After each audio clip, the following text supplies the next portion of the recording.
It was an excellent weekend at the O.co. The green and gold supplied some superb pitching with a flair for the dramatic, and it all resulted in a 3-game sweep of the Washington Nationals. The A's are red hot as they have won 4 in a row and now have the most wins in the American League. Tonight, the Chicago White Sox come to town, and they bring one of baseball's most exciting players, Jose Abreu. The Cuban sensation has been terrific so far for the Southsiders. He leads the American League in home runs and RBIs. Abreu and the White Sox take on the A's. Game 1 is next.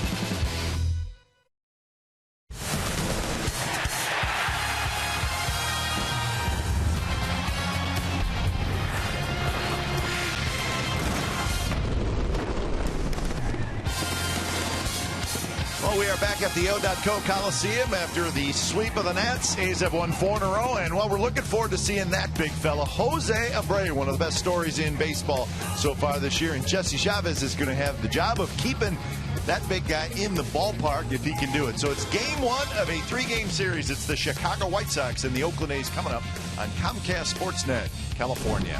Good evening, everybody. Welcome to Oakland A's Baseball, along with Ray Fosse. I'm Glenn Kuiper. The A's are in the enviable position of having 2 good catchers. On top of that, they're both hot right now. So Bob Melvin's trying to figure out a way to get them both in the lineup. That's not the case tonight, but what a great place to be. Great weekend of baseball for the catchers against the Washington Nationals. Of course, Derek Norris, a former National, and Joe Gonzalez, they were traded for each other yesterday. How rare is it? 3-0. Given the green light, hits a 3-run home run in the first inning, comes up in the second inning, the same exact 3-0, another fastball, another 3-run home run for Derek Norris, 2 3-run home runs. That's in the first 2 innings. What a great day he had. And John Jaso, the other catcher, on Saturday night, the walk-off double. He'd also hit a home run. He had a base hit to start the 9th inning. He had the walk-off double to score the go-ahead run. A great weekend for the Athletics from the catcher standpoint. Just a matter of who's going to play and when they're going to play. Well, this past offseason, there was a bidding war for Cuban slugger Jose Abreu, Ray, and it ended up the White Sox gave him 6 years, $68 million. And it looks like that may be a bargain, believe it or not. I think so. And I asked Hawk Harrelson, who is great at giving nicknames. I said, Hawk, what nickname have you given him? He said, I don't have one. He gave Big Hurt his. Well, I think maybe this is Big Hurt number 2. That was his first major league home run at Coors Field. Hanging breaking ball that he hit. But the big one was the Balfour grand slam. This was the walk-off in Chicago at a grand slam to right center field. So, yes, he has hit 13 home runs. He uses the whole field, and if he can hit a curveball like he did in his first major league home run, that says a lot about the young man because he's a talented player. Of course, he's played a lot of baseball in Cuba because he's a rookie now here, but he's played a lot there. But he is kind of a veteran for Robin Ventura. Pitching matchup, Jesse Chavez for the A's against John Danks. John Danks always seems to pitch well against the Athletics. So there's your pitching matchup, and there is John Danks as we get set for game 1 of the 3-game series. It's the A's and the White Sox coming up.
Baseball on Comcast Sportsnet California is brought to you by Jack in the Box. Head to Jack in the Box and try the new Jack's Blazing Chicken Sandwich. It's Jack's hottest sandwich yet.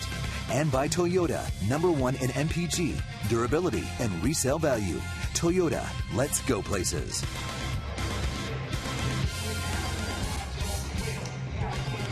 So on a beautiful night for baseball, the A's take the field. Red hot Derek Norris in the lineup tonight. He's wearing the green tops as we get set for game 1 of the series. Game time weather presented by the Santa Cruz Beach Boardwalk. The admission-free boardwalk is open this weekend. Look at that temperature, 77 degrees, shirt sleeve crowd. Indeed, it's supposed to be a little warmer tomorrow and then even warmer on Wednesday. So a little heat wave coming through the Bay Area, and that makes the nighttime weather just about perfect for baseball. So the White Sox in town. Our first look at them, and this is their lineup for tonight. Leury Garcia will play in center field. He'll lead off. Gordon Beckham at second. Connor Gillespie at third. Jose Abreu, we've been talking about him. We've been reading about him, and we get to see him firsthand. He's the designated hitter. Adam Dunn at first. Dayan Viciedo is in right field. Alexi Ramirez leads the league in hitting. He's at short. Alejandro Diaz is the left fielder, and Adrian Nieto is the catcher. Jesse Chavez, his first ever start against the White Sox, pitched against them out of the bullpen, but we say that pretty regularly when Jesse takes the mound, now in the rotation, so he is looking for his third win, 247 earned run average. Tough start in his last one against the Mariners, went just 5 2/3 innings, 4 earned runs, 7 hits. So we are set for baseball. A's coming off a huge weekend. A weekend where they outscored the Washington Nationals 21-4. Now, someone said the Nationals committed more errors than they scored runs. How about that? That's right. 5-4. Yep. That's not good. And the A's took advantage. So the A's, with the sweep, they've won 4 in a row, and they come in with a 23-15 record to the Athletics with a 3-game lead in the AL West. Leury Garcia is the leadoff hitter for the White Sox. He flips one to left. Cespedes over under it. He makes the catch, and that is out number 1. So Garcia flies out to Cespedes for the first out of the ball game. Let's look at the rest of the A's defense. You saw Cespedes in left field, Gentry in center, Reddick in right, then Donaldson, Lowry, Punto, and Moss with Norris doing the catching. So in steps Gordon Beckham. Beckham, the second baseman. White Sox come in with a 19-20 record. They're 8-10 on the road, and this is the start of a 9-game trip for Chicago. Oakland, Houston, Kansas City is their trip. Chicago 5 games behind the Tigers in the AL Central. 4 teams in that Central Division have to make sure the Tigers don't run away with it. Good call. Because they're all within about 5.5 games, but they're all trailing the Tigers.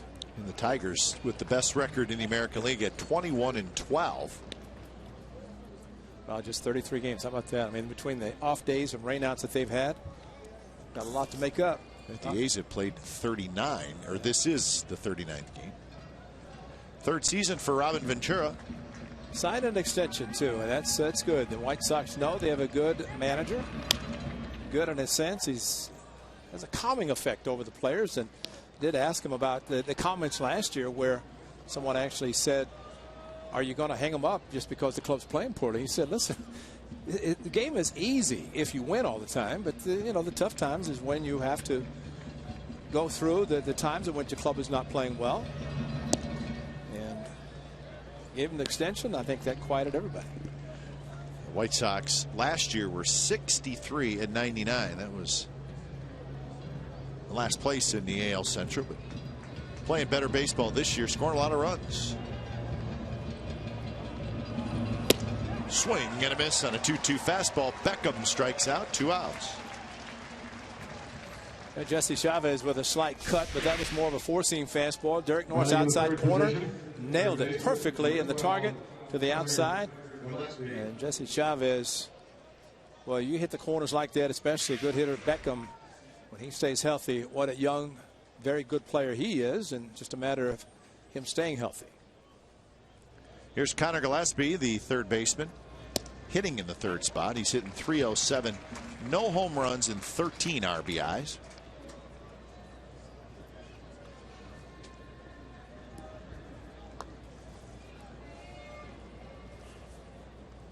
Typically, for a third baseman, you want to see something in that home run column. Yeah, he's a decent hitter, but he is not going to hit a lot of home runs. He hits a line drive there for a base hit.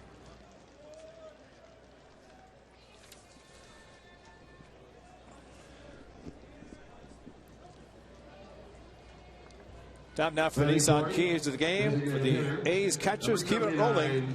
And why not? They've been doing great. Jose Abreu must see TV, and as we speak, there he is, number 79, Jose Abreu. Well, we've talked a lot about him from afar, Ray. Now we get to see him firsthand. And he hits one towards short. Gobbled up by Lowry. Flips to Punto. Side retired. So a 2-out hit for Gillespie. Nothing else. No scores. We head to the bottom of the first.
Athletics lineup. Gentry in the leadoff spot, then Lowry at short, Donaldson at third, Cespedes on left. The red hot, and I mean red hot, Derek Norris, he's the catcher.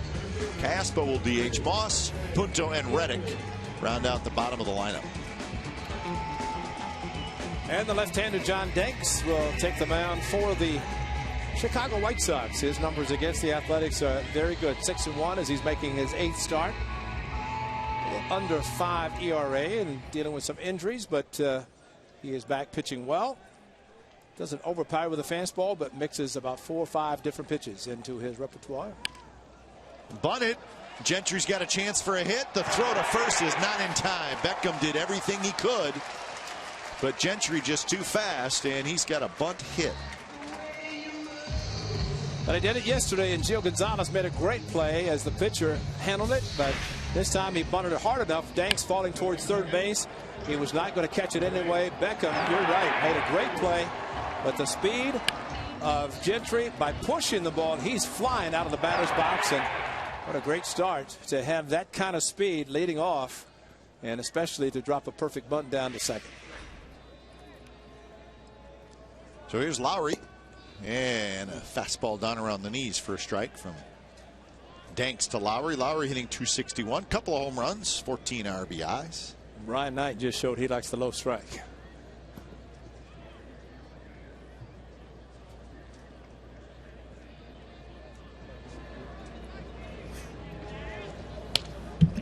And a quick 0-2. Umpires tonight, as Ray mentioned, Brian Knight calling balls and strikes. Phelan Culbreth is the crew chief. Manny Gonzalez and Seth Buckminster. That is Phelan Culbreth right there. We've seen Seth this year. Yep. We don't see Seth Smith, but we see Seth Buckminster. 0-2 pitch inside. Seth Smith's having a good year with the Padres. I think he was player of the week. Yeah, he's unbelievable, some of the things he's doing. Player of the week, Seth Smith in the National League. 1-2 to Lowry. Shoots that one to right field, but Viciedo is there. Back a couple steps, he's got it. So that's out number one. Here's the White Sox defense tonight. Diaza, Garcia, Viciedo. Garcia's making his first start in center field this year. Gillespie, Ramirez, Beckham, and Dunn on the infield. And Adrian Nieto is the catcher. Now, is it Diaza or Viciedo who's tank? Which one's tank for Hawk? I'm guessing just by Viciedo? the look, the body, Viciedo. Viciedo looks like a football player out there. That's why you listen to Hawk and calls him Tank.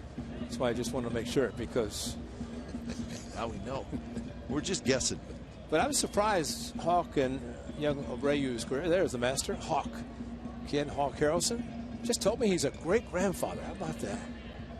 Heck, he's barely a grandfather, and the next thing you know, he's a great grandfather. A good man, but he always gives them nicknames. He gave Frank Thomas Big Hurt. That's a good nickname. Yeah, and I thought Hawk would have given Abreu a nickname. He said no. Not yet. Working with Steve Stone, Dwayne Kuiper, his favorite pitcher. I mean, he owns him. No question. Surprised Dwayne's not here just talking to him right now saying, yeah, let's talk, Stoney. Yeah, you got to tread lightly around Stoney. Cy Young Award winner, Orioles. 1-1 to Donaldson. Gentry, decent lead at first, not going, and now 2-1. See all that motion, and then he pulled the string on the changeup. Fastball tops out about 90, but he'll throw a two-seam plus a cut fastball, curveball, slider, and changeup, and a lot of motion. 6'1". I think of Dank's been about 6'8", but he's 6'1". That's hit hard toward third. Gillespie has it.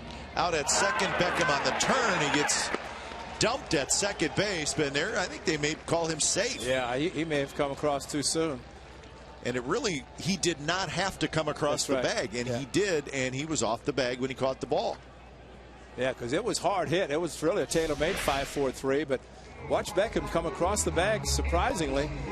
I mean, he's clearly, and that's not the neighborhood play, he actually put himself right in line of Craig Gentry running his second base. Donaldson hit it so hard that it was going to be 5-4-3, but Beckham took it, and instead of coming through towards the shortstop side, he came across and kind of into the runner and then had to avoid the runner, but he was also a foot off the bag. So good call by Manny Gonzalez at second base. So now a runner at second, 2 outs for Cespedes.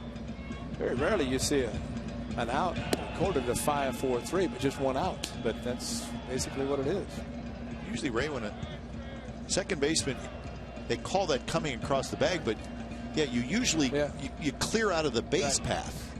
But he moved forward right in the base path, and he didn't have to. Yeah, and I think had he done what you described towards the shortstop, he probably would have gotten away with it. Oh, no question. But it was so obvious that whenever he caught the ball, and why, you know, most second basemen are taught not to put yourself in the line of the runner coming in because you can be taken out, and he stepped right into Craig Gentry. So fortunately, Gentry didn't head to center field. He stayed at second, and Manny Gonzalez must have immediately yelled safe.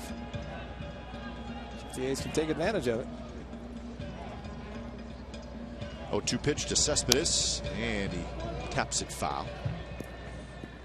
And I guess really the only time you would want to do that, come across the bag, is if the guy is right on top of you. The runner is right on top of you, and that was not the case there either. He was on top of him, but he put himself in the position to be on top of it. Just a strange play, but I think the most important thing is the second base umpire called it correctly. Cespedes again reaches for it. Another foul ball. Count remains 0-2. Cespedes hitting .258. 7 homers, 21 RBIs. If you think about that play, I mean, it's a challengeable play. And with Beckham not on the bag, but Bob Melvin did not have to leave the dugout because Gonzalez did make the call, which saves time of the game. Yes, it does. And clearly the right call. Yeah. Fastball inside at 89 miles an hour. I asked Cespedes about Jose Abreu, and he said, yeah, we're friends. We know each other, and Right now, young man's a DH. They had 3 first basemen, 3 DHs really. Abreu, Dunn, and Konerko. Konerko is probably going to play first tomorrow night. Slowly hit. See if Cespedes can beat it out, and he will. And Gentry makes the turn, dives back into third base. So an infield hit for Cespedes, and now it's first and third with 1 out.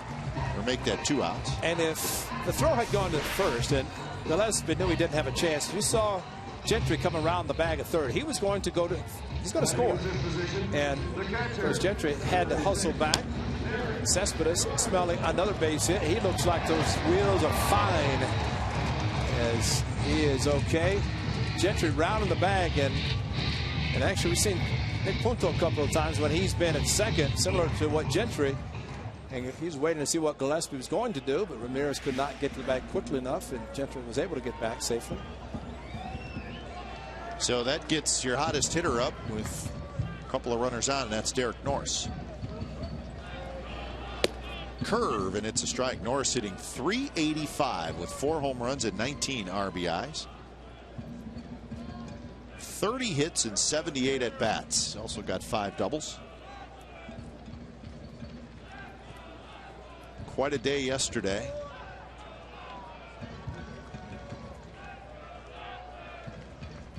That's one of those, and he may do it again, but that's one of those career days, once in a lifetime days. Maybe hit 2 3-run homers. But he just saw a curveball for a strike and a changeup for a ball. He took the changeup like he knew he was coming. When you're hot, that's the way hitters approach pretty much everything. They know what's coming. Not like they're going to get a hit every time, but whenever they take pitches in stride without jumping, check swinging. Well, how many times have we said that, Ray? You sometimes you can tell how a hitter's doing and how he takes pitches. Yeah, exactly. Slight shift as Ramirez in the hole between third and second, but kind of Gillespie and Ramirez close to each other. Now 3-1. So Norris, that's another example of a hot hitter. Yeah. You're always in a hitter's count. Absolutely.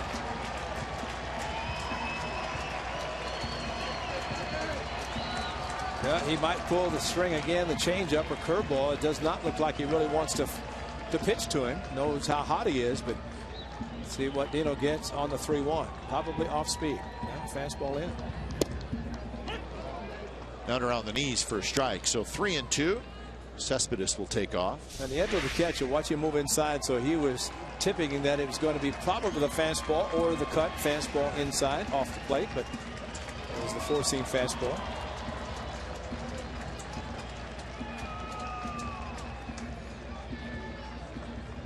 Dunn playing in front of Cespedes. He runs, and it's foul back. So a 3-2 changeup. Here's our forward right choice. Yesterday, consecutive innings, both on 3-2 or 3-0 counts, which is still pretty unbelievable if you think about it, against the same guy, Gio Gonzalez. And of course, they were traded for each other. So unfortunately, Gio Gonzalez is going to have to watch that a lot. Yeah. And he's not going to be happy about it. Again, a 3-2, and that one rolled foul, and again a changeup. So back-to-back changeups. Well, the first changeup, Danks had to shake 3 times to get to the changeup, but this time went right to it. First 13 games, but we want to look at the last 16 games. This is the reason. Check the face. That was the first. So he's getting fastballs to hit, and he's taking advantage. That's basically what it's telling us. Back-to-back 3-2 changeups. This one hit right side foul, and that was a fastball at 88 miles an hour. You think back to yesterday, the 9 runs given up by the Nationals. All 9 were given up by former Athletics pitchers. Gio and Blevins gave up the last 2. Neither one wanted to be in that position, but as it turned out, that's the result of the game. So another 3-2 pitch to Norris. And it's popped up.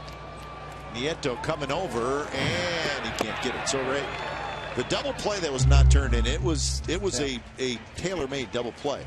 If that gets turned, the inning is over, and Danks throws 9 pitches. Yeah, this is 15 since that ground ball. I mean, that's a legitimate full inning right there. That's going to cost him at the end of the night. Yeah. And plus, he has to face one of the hottest hitters in baseball, and he's not out of it yet.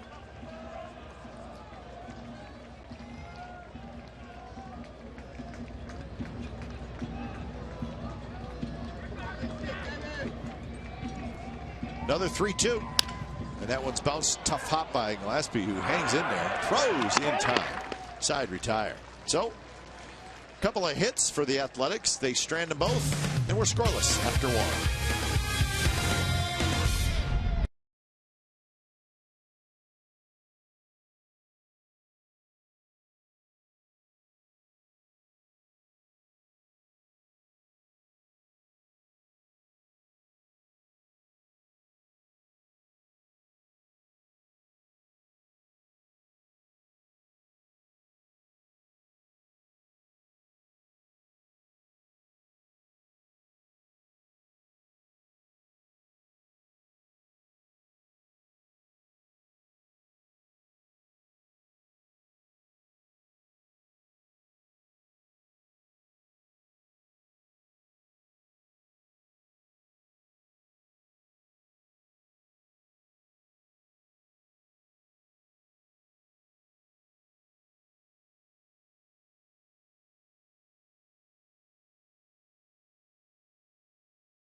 So if you got a good cutter, you're probably on this list. Jesse Chavez is. That's what the league is hitting against his cut fastball, which is kind of the, I don't know, is it the new pitch? You know, yeah, it was the split finger, and now you see pitchers using that cutter. And it's really just a small slider. Yeah, well, the one thing Jesse Chavez said, because it takes so much pressure off his elbow, and slider, it requires you to use your elbow to throw the slider to get the break. But with the cutter, it's all with the wrist. Just a matter of changing the grip and making it come down with just the wrist action, and it's not going to affect. But it's about a 4 to 6 inch fastball with a cut action, take you off the sweet part of the bat, get towards the end. And I asked a pitcher, and he said probably 70-75% of pitchers throw the cut fastball. Dunn with the shift on, hits one very high down the left field line, and Donaldson gets all the way back there, and he makes the catch. And that was a long run.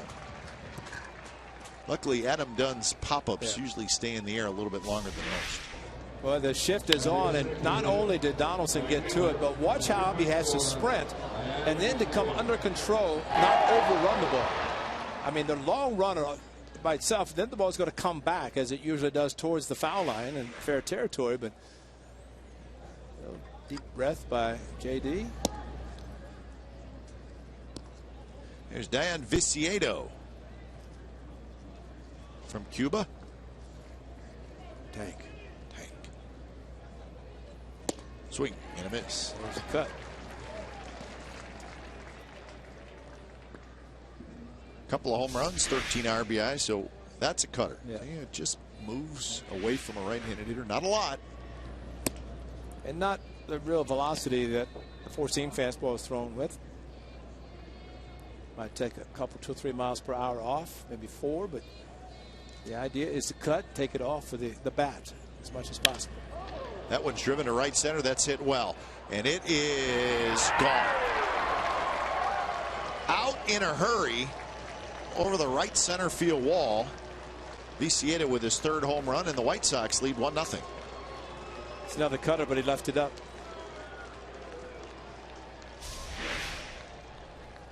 And with this warm weather, see, there's a difference in the height of that pitch. The one that he swung and missed, it was down low. And with the weather being as warm as it is, the ball will carry. And not that this ball needed much help. He is strong. That's the nickname, Tank, and shows why.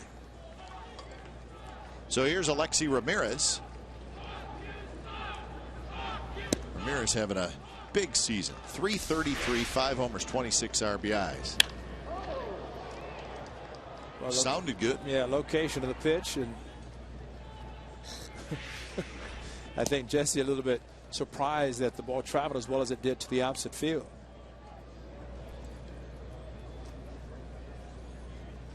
Wow, all 3 of his home runs to right field. Get it down. It's not a home run. You get it down, it's probably a swing and miss. Moss hustling over, and Moss makes the catch right in front of the White Sox dugout. So 2 outs here in the second inning. Put an asterisk by that because that is a Coliseum out. Good play by Brandon Moss. See if somebody gives him some help. It wouldn't be the White Sox. That's Derek Norris. That's Derek Norris. It's that loud, booming voice, letting his first baseman know, I don't have a chance to get over there, but you have plenty of room. So don't drop it. Yeah. Strike to Alejandro Diaz. And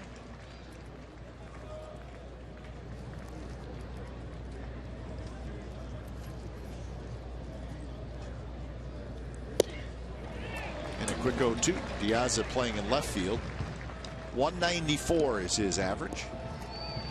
Well, hitters will tell you what they're trying to do, and for Viciedo going to the opposite field, showing the 3 home runs all being hit to right field.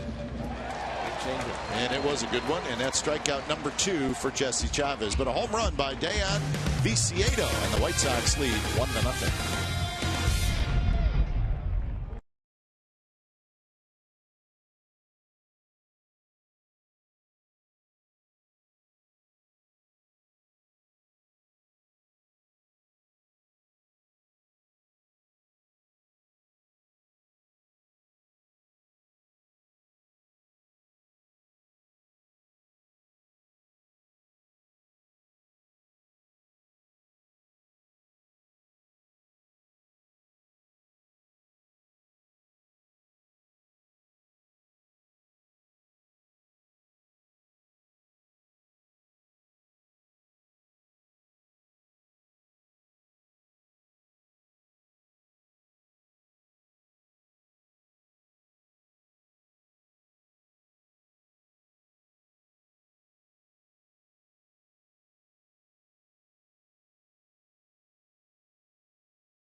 His streaming sports service is now available. Join the millions of subscribers. Watch every out-of-market game live in true HD on over 400 devices. Visit athletics.com for details.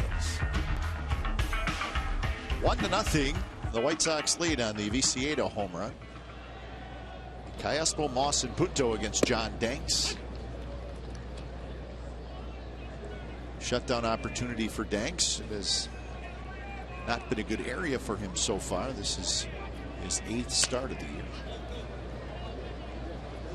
Danks has always pitched well against the A's, though. He's 6-1 with a career ERA of 2.12 against the Athletics. So his overall career record is 64-76, 12 games under 500. And I can think of a couple games in Chicago, just off the top of my head, where he has really shut down the Athletics. Look at that ERA.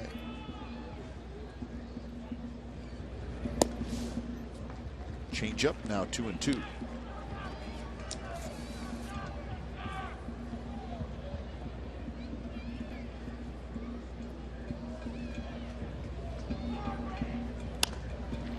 I bet, Ray, that John Dank's name is going to be thrown around a lot in trades or trade rumors, because he's a pretty good left-hander. He's only 29 years old. And maybe the most important thing, remember, he signed a long-term contract a couple years ago. He signed a 5-year, $65 million contract. Now, this is the 3rd year of that 5-year deal. So if you got him in a trade, you would have him through 2016. So not only this year, but 2 more years after that. Now, you'd have to give up more to get him because of that. If he's pitching well as the season goes on, I could see teams going after John Danks. Yeah, it's a great point, because cost certainty is what they look for. Off the end of the bat, Diaz coming in. He's not going to get it. Drops in for a hit. So Callaspo bloops a single. And right back into the stretch goes John Danks. Well, he hit it just like he threw it. Change up off the end of the bat. Callaspo protected with a couple of foul balls with 2 strikes. And this has to be a little bit concerning for John Danks, because the extra pitches he threw after the double play was not turned, figured 16, and then he starts Callaspo 0-2, ends up taking to 3-2, and throws him a total of 8 pitches for him to get the blue base hit. This guy should be perfect for Brandon Moss.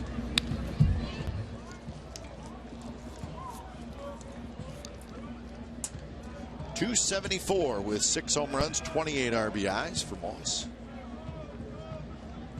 6th in the league in RBIs.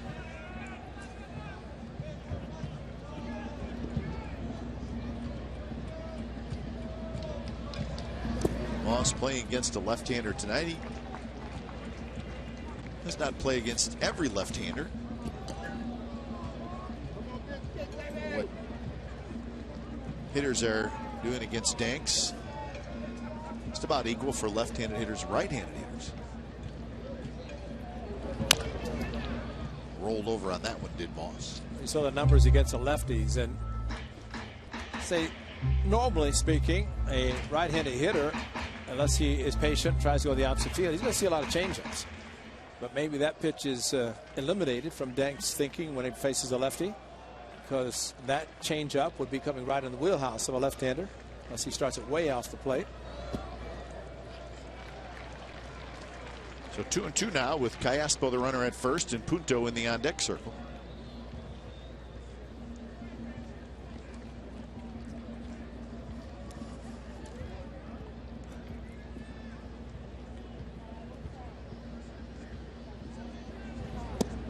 Moss tried to hold up, and he could not do it. Seth Buckminster rings up Moss, said he won around. Pretty emphatic call at third, and rightfully so. That's a swing that Brandon Moss knew the pitch was low, tried to hold up, but just carried the bat a little bit too far through the zone. So here's Nick Punto. Punto had a big day yesterday. Had 3 RBIs.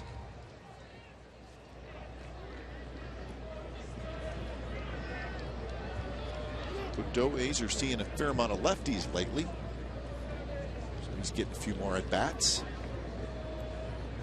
Probably why he's starting to swing it a little better. Yeah, he's sometimes a little probably confusing for pitchers, because the scouting reports say he's patient and he'll make you throw some pitches, then all of a sudden he starts swinging the first pitches and uses the whole field. Very aggressive in some cases. We'll see how he is with Danks.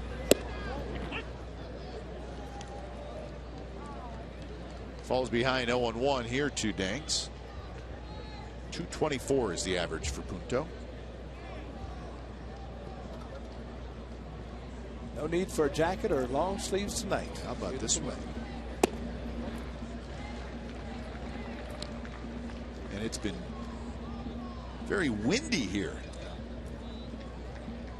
all last week, but there is very little wind tonight.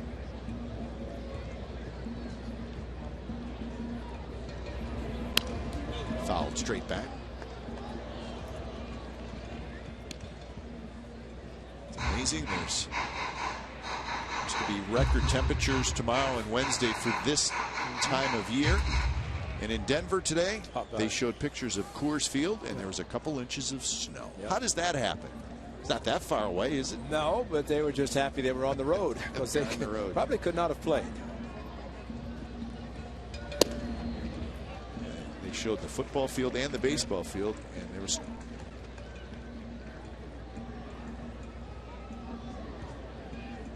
Now it'll melt fast, but the point is couldn't play. If there was a game tonight, I don't know that they would have played.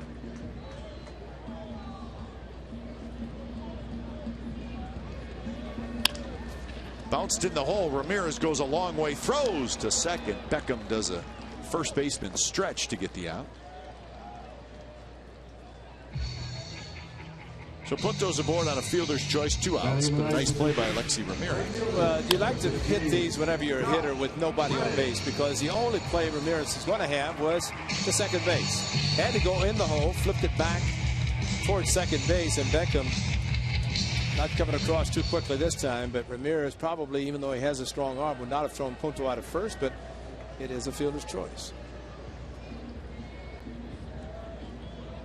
So here's Reddick. Think grade 2 on a play like that. The most important thing is to have your mindset of just get one. That's right.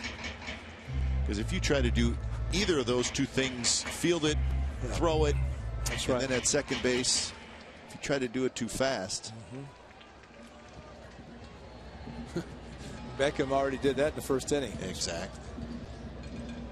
0-1 to Reddick. And he rips one to center.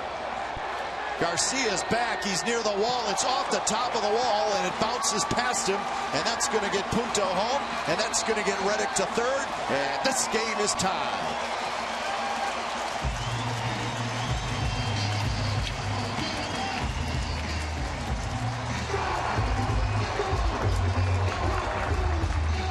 So Reddick over Leury Garcia's head in center field.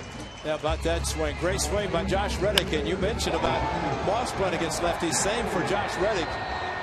Left the ball up to Danks, hit kind of an angle.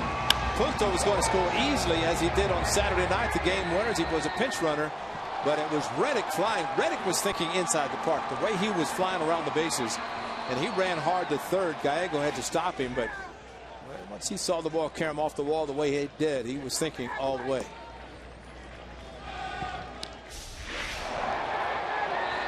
That's great base running and just flying.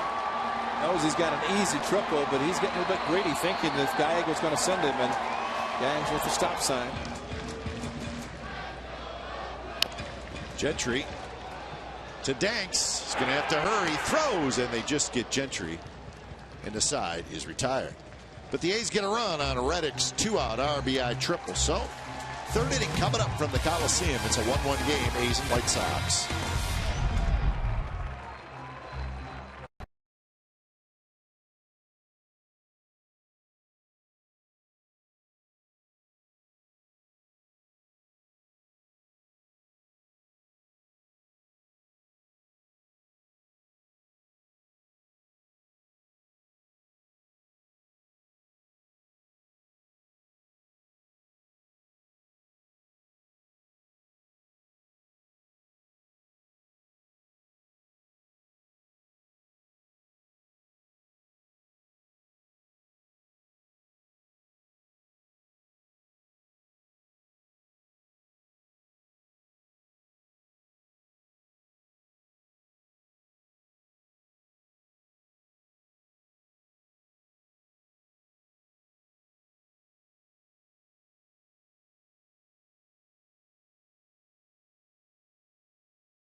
Groups of 20 guests are able to watch batting practice from center field on the field for select games. In addition, each member of your group will receive an A's logo glove to commemorate the experience. After BP batting practice, your group will enjoy a catered suite to watch the game. For more information, call 510-638-GO-A's. Visit athletics.com/centerfield. And you could sing "Put Me In, Coach." I'm ready to play. Ready to play. John Danks had to be thinking, I got a chance for a shutdown. And he was so close, but the numbers sometimes are true. And in the case of Danks, he gave up the triple with 2 outs to Josh Reddick, a lefty, hitting the bottom part of the batting order. And that tied the game. What about Jesse Chavez shut down? Well, he's been good. 10 of 11. A backdoor cut fastball he just threw to Nieto. That's a perfect pitch. It's one that just, and he gets the 2-seamer away from him. So he had one coming in for the strike and then one going away from him that he rolled over. That's great pitching. So Nieto is retired on 3 pitches, and here's Lurie Garcia. White Sox run was the Viciedo home run. Second inning. See Derek Norris telling Brandon Moss, be alert for the bunt. Just a catcher reminding, especially the first baseman, who's even the second baseman. Moss playing even with the bag, but figures this left-handed hitter is known to drag the ball to try to beat it out, forcing the first baseman to field it. First pitch is a strike. The White Sox are a little bit banged up. In fact, they've been banged up all year, and they're missing a guy that is extremely important to them. This Garcia is going to pop out, and that's the young center fielder Adam Eaton, who they got in the trade from the Diamondbacks. He's an energy guy. He's a speedy guy. He's a leadoff hitter, center fielder. He's got a lefty hamstring. Now, he's probably going to be back soon, maybe in a week. But talking to the White Sox people, they said, man, we miss this guy. Because he is, and I mean, he plays hard, lots of speed. He's their leadoff hitter, and they've been without him for a little bit now. At some point, you're going to miss the guy, and I think they missed him right away. So we will not see Adam Eaton in this series. Well, all clubs deal with injuries, and some deal with balls off the mask, as Derek Norris just said. Watch this ball. Direct hit. Oh. Yeah. That's. There's nothing you can do. A foul ball, you're waiting for the ball to hit your mitt, but then the foul ball straight back and misses your mitt. Take it right off the dome. And that's why you wear the helmet, wear as thick a mask padding wise as you can. Beckham went around, and it's 0-2. High fastball, and he chased it. And the low fastball, the high fastball, and it's too far with the top hand.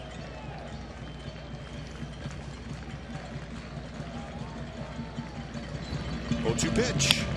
Breaking ball is lined to left, and it's fair, and it's going to bounce around in the corner, and Beckham is going to have a double. So that's his 3rd double of the year, and an 0-2 mistake by Jesse Chavez. Well, he hung a curveball, and Jesse throws a good curveball, but it hung. It gave Beckham a chance to do that and stay back with the bat. They were hoping that he might hook it foul, but it's hit too hard to do exactly that. So, but it's, I think, the first curveball he's thrown tonight, and just could not. He's probably trying to bounce it, just could not do it. Here's Gillespie, who singled with 2 outs in the first inning. Takes low. We said before that if you're going to throw a curveball, maybe one of your first, 0-2 is a good time where you might be able to bounce it, but he just tried, couldn't do it.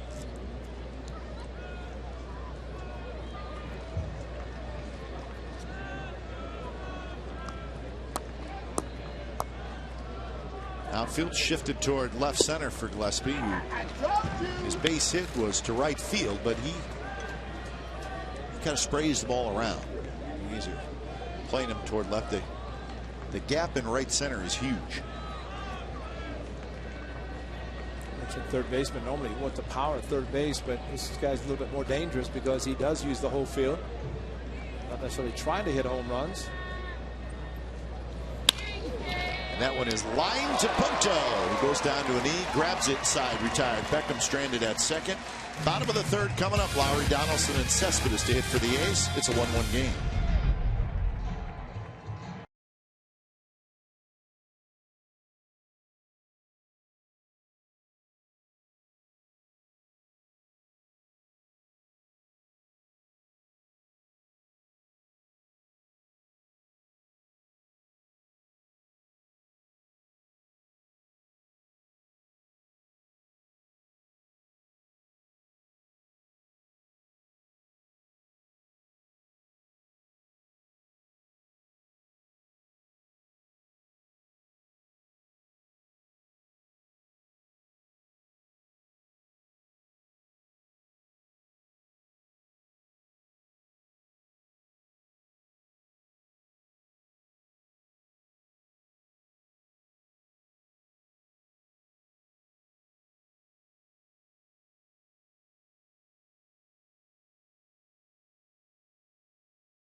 An all-star teacher program recognizes Bay Area teachers that make a difference. Visit csncalifornia.com and vote for the 2014 All-Star Teacher. Check out the finalist bios and video features. The winning teacher receives $20,000 for his or her school. 1-1, bottom of the third, with Lowry to lead it off against John Danks. Lowry, Donaldson, and Cespedes, 2-3-4. Lowry hit a fly ball to right field in his first at bat.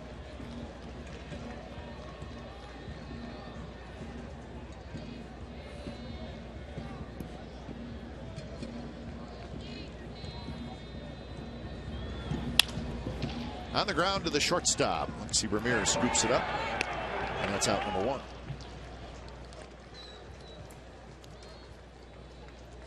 Angels finished up that wraparound series in Toronto earlier today, and the Angels were going for the 4-game sweep, but that did not happen. The Blue Jays beat the Angels 7-3. Number 20, Scott Donaldson. 3-game sweeps are hard. 4-game sweeps are even harder. A wraparound is almost impossible to sweep. Because you're just planning on getting out of town on Sunday night. That's right. And then you got to stay the Sunday night. And you're saying we're in Toronto and there's absolutely nothing to do on Sunday night. Probably not. Good curve by Danks. Be lucky to find someplace to eat. The Rangers are leading the Astros 4-0 in the 8th inning. Game in Houston. Donaldson to left field, hit it pretty well. Diaz is going back. Warning track. Couple steps onto the warning track, and he makes the catch. 2 outs. That's called a hitter providing his own power. Changeup from Danks and Donaldson with a good swing. But, well, when you try to make solid contact, which he did on a changeup, but he got under it and just would not carry enough. Fenway Park, that's a good place to hit that kind of a ball. You'd either hit it over the monster or against the monster. See, that's a great call. What would that ball have done at Fenway? Now, Diaz caught it about a step onto the warning track, right around 367. So let's say 370, a little short of that. So he probably hit it 360. It's a home run. You think it's a home run? You're probably right, because it was high. Yeah, I'd say it with the trajectory of the ball and probably right. Green monster, and remember, they have the markings on the left field wall. I don't think it's the right distance. So, well, and you're not the only one that says that. Yeah. But that is the difference in the park. And we say in Boston, there are times you hit balls that are singles that are home runs other parks. But I think in the case of this particular Donaldson ball, and especially again with the weather tonight really makes it kind of interesting for fly ball hitters, especially power hitters. For Donaldson to provide his own power and almost hit it out. That says something about his swing. 1-2 to Cespedes. Cespedes had the infield hit in the first inning. The A's had first and third in that first inning, but could not score.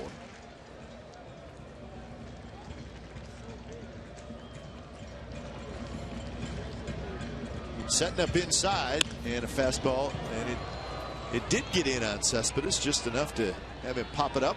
Not being able to drive it.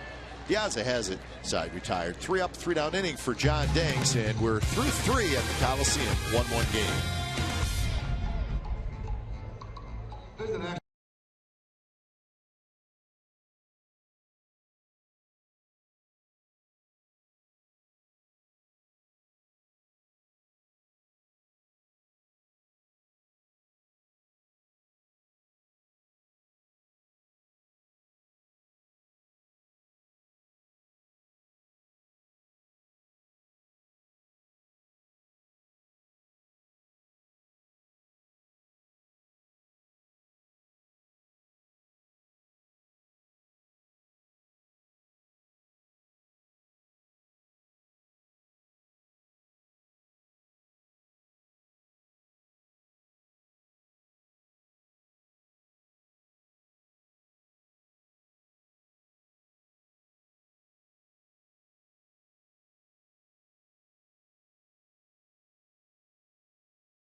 To America and what they did in their rookie season. Chapman, Cespedes in 2012. Last year, Puig, boy, what a story he was. Don't forget about Jose Fernandez. Bad news on him today, though. We'll talk about that. And this year, it's Jose Abreu. Jose Abreu off to a sensational start. And I think you said it best, Ray.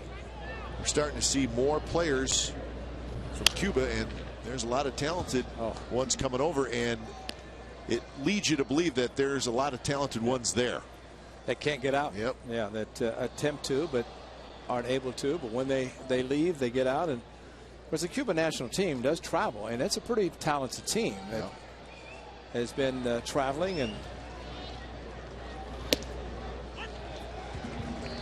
thing about Fernandez, he's young. The other ones coming in are usually in the 26, 27. In case of Abreu, 7 years playing Cuban national team.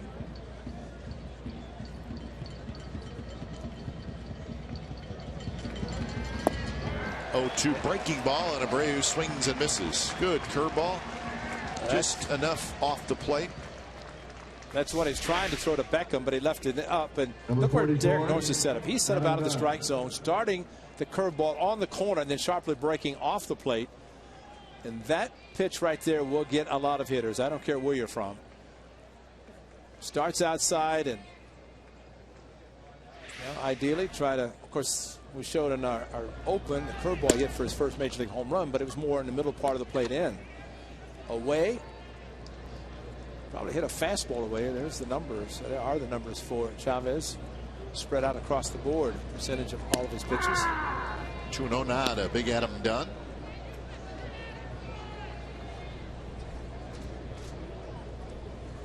Adam Dunn fouled out. He hit that high pop-up foul on the left field line that Donaldson caught.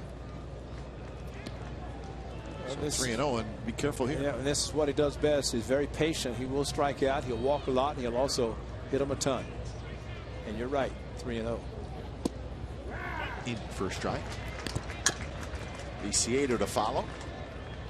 Looking at Robin Ventura about the 3-0 green light. He gave it to Ramirez in a grand slam.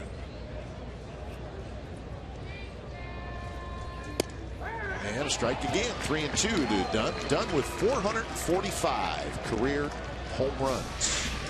Backdoor cut fastball, perfectly thrown out side part of the plate. If he goes a two-seamer away, as he did with Garcia. So Dunn always very patient up there. Lots of walks, and he gets one there. And that's not a matter. You think, well, this is a big home run hitter. Why doesn't he expand his strike zone? Well, there he'd have been swinging at a ball anyway. So very smart hitting, and why not take the walk? And from Chavez's standpoint, if he can get a ground ball. Here's Viciedo, another player from Cuba. Viciedo's been around a little bit. This is his. He got to the big leagues in 2010, did Viciedo.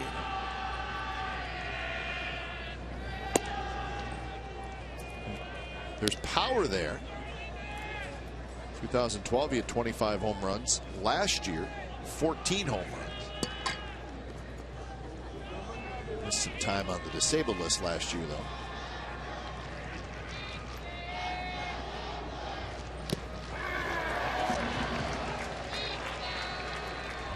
As I mentioned, the cut fastball to Viciedo, the high like cutter, and Chavez couldn't believe it as it went out to right field. But tremendous power. Like, how did he do that? Well, Chavez will see that he's now hit 3, all of them to right field. In fact, Josh Hood down there bringing out those numbers. Fastball, just a touch outside. 2-2 the count. Almost the same pitch he hit out for a home run, same height. And a cutter going away. Derek Norris catching it, and then with his body trying to move it back in the strike zone. Good job of different style of framing a ball. Good swing there by Viciedo.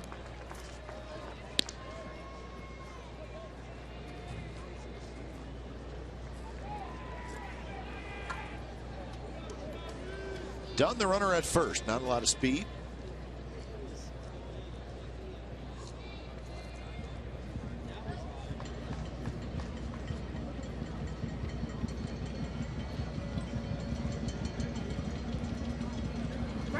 Curveball, and Viciedo chased it, and it was about 3 feet outside, and he missed it. So that's a couple of strikeouts in this inning for Jesse Chavez. 4 in the game. And both curveballs outside off of the plate. And it's just a pitch that Viciedo, and then you saw Abreu do the same thing, swing at a pitch out of the strike zone, but it looked so good until it starts diving away. So 2 outs, and here's Lexi Ramirez. Ramirez popped out in foul territory in the second inning. Another player from Cuba. And he's been around for, this is his 7th year. He played 7 years professionally in Cuba. Always been a pretty good player. 32 years old, Alexi Ramirez. Taps that one to Lowry. The short way, side retired. So a walk and a runner left. Bottom of the 4th inning coming up. It'll be Norris, Callaspo, and Moss. It's a 1-1 game.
photo to CSNCA fan photo.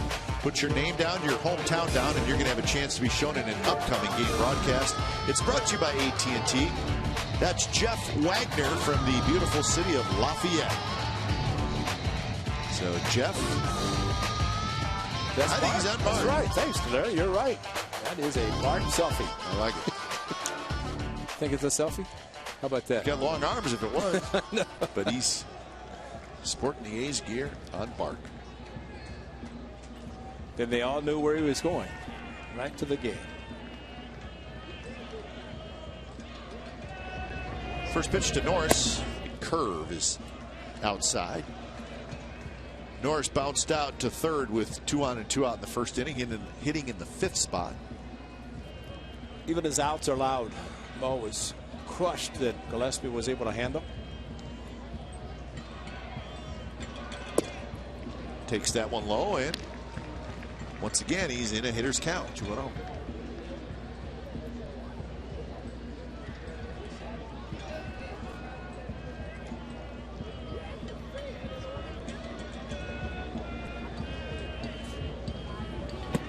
Fastball high, 3-0.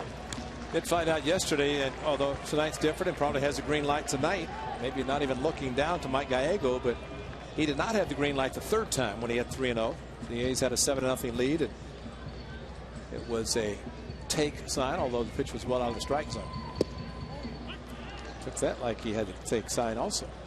Maybe just did not feel the same comfort level of facing Gio Gonzalez in the fastball, maybe thinking that he was going to get the pitch he got. Was a little bit off the fastball by the left-hander.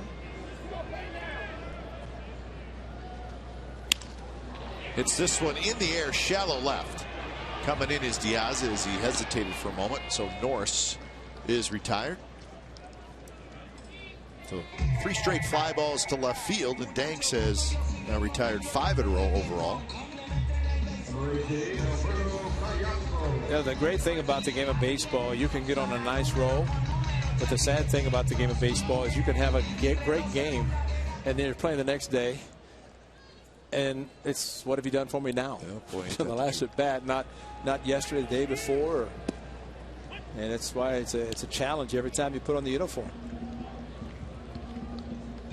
Derek Norris tonight thinking, of course, as he always does, about calling a good game with his pitcher.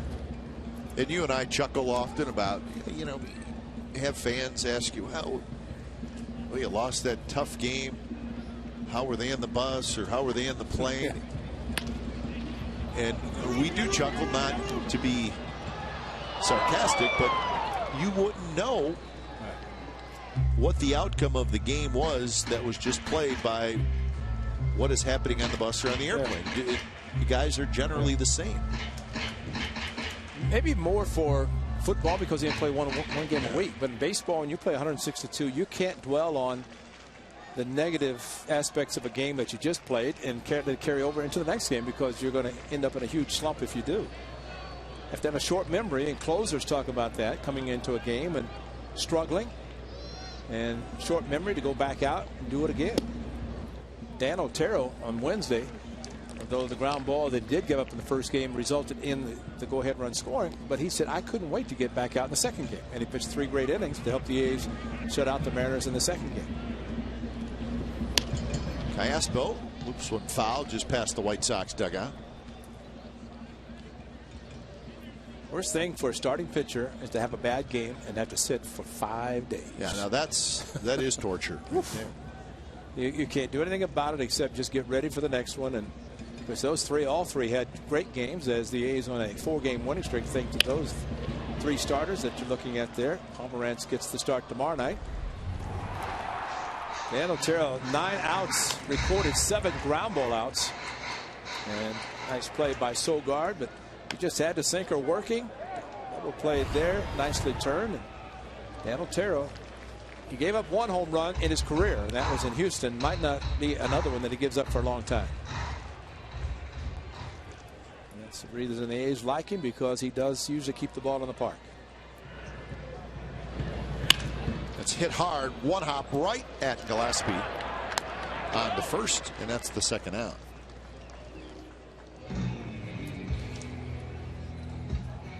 So Moss will hit.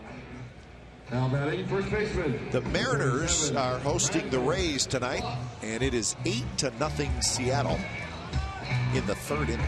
That's Felix. Felix doesn't need that kind of support. Although the king in his court, or the Supreme Court, who knows where it is now in Seattle when he pitches, but they're probably enjoying it. So the Mariners head home, and Mariners 19-18, 3.5 games behind the A's.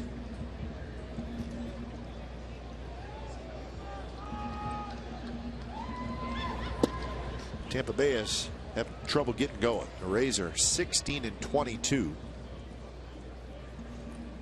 It is early yet, but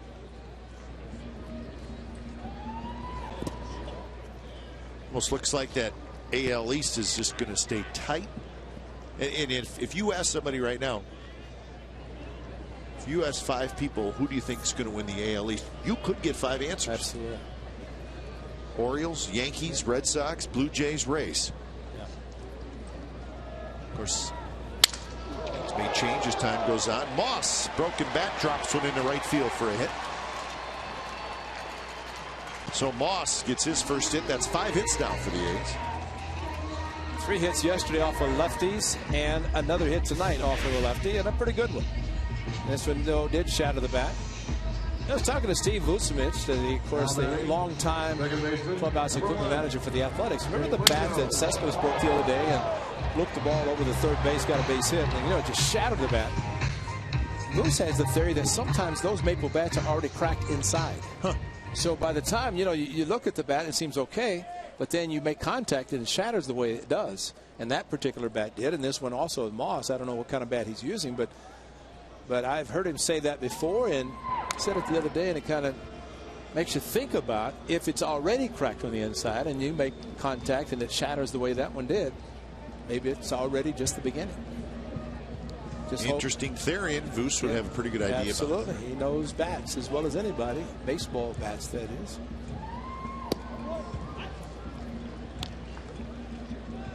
Oh, and 1 to Punto, who reached on a fielder's choice in the second inning and scored the A's lone run so far.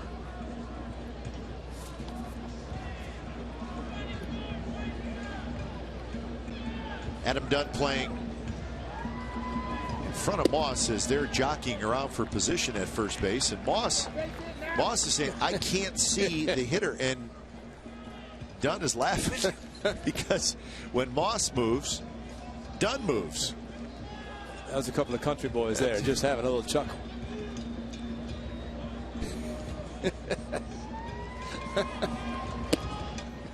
And listen, he's as big as a house. Yes, he is.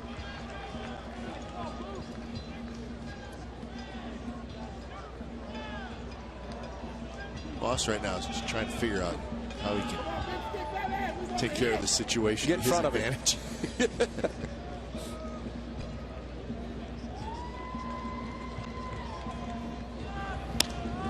And if you're Adam Dunn, not a bad idea. Well, Dunn is doing what the Angels first baseman do with a left-handed pitcher. They play off the bag, and then they start kind of moving, jockeying back and forth towards the bag in case there's a throwover, in this case by Danks. But I think this is a little cat and mouse game because Moss just threw up his hands and what'd I do? He's trying.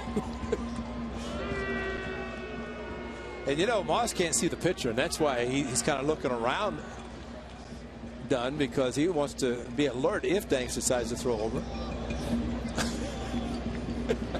No chance.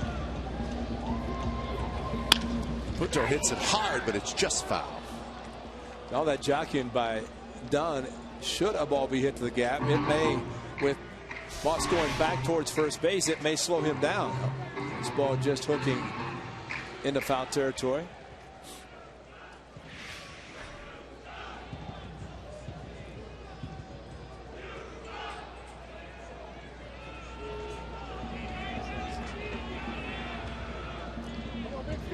Moss is a pretty big boy, but nothing compared to Dunn. Little flare, right field, and it's going to drop foul. Would have been a run.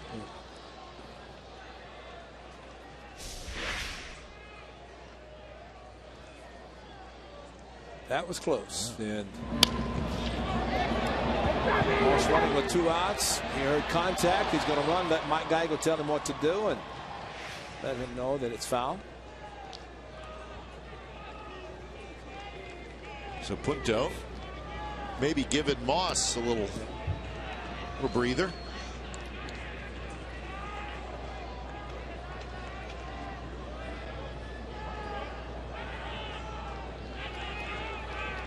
.80 pitches already for Danks. This one popped up and it's going to be playable. Adam Dunn is in the coach's box and he's got it. So Danks strands a runner. It's a 1-1 game after 4.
World Championships will be celebrated on Friday, May 30th and Saturday, May 31st. Raleigh Figure Sail, Bando, Vita Blue, Jean Tennis, and our own Ray Fosse will be honored.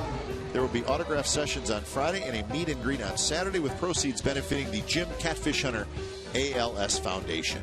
For information and tickets, visit athletics.com/1974. 1-1 game. It is the top of the 5th inning with Diaza leading off this inning. That was just the 51st pitch thrown by Jesse Chavez. So 50 through the 4 innings. What'd you say? 80 for Danks through the same 4. He's done a good job working John Danks. Of course, the 16 pitches he threw in the first inning after what should have been a double play to end the inning. That did not help him. As you said, towards the end of the game, that might be the biggest factor to. It's an inning's worth, yep, that's for sure. Bounce to Punto. Routine, 1 out.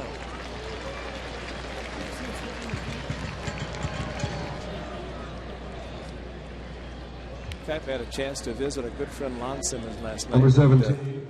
Lon, if you just listen to him, you think he's broadcasting again. But it's still sharp and such a baseball fan, and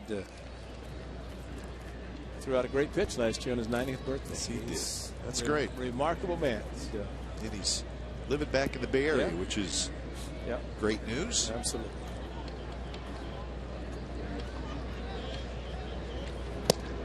Love to hear him talk about the great Willie Mays, some of the stories about Mays and McCovey, and there were some players that he knew that, of course, he's actually, as a broadcaster, I wouldn't say friends, but acquaintance to the point that, and maybe even some degree friends, but could definitely play the game of baseball. And he got a chance to broadcast them, and of course broadcast here as well. Now, how about that resume, right? Number 28.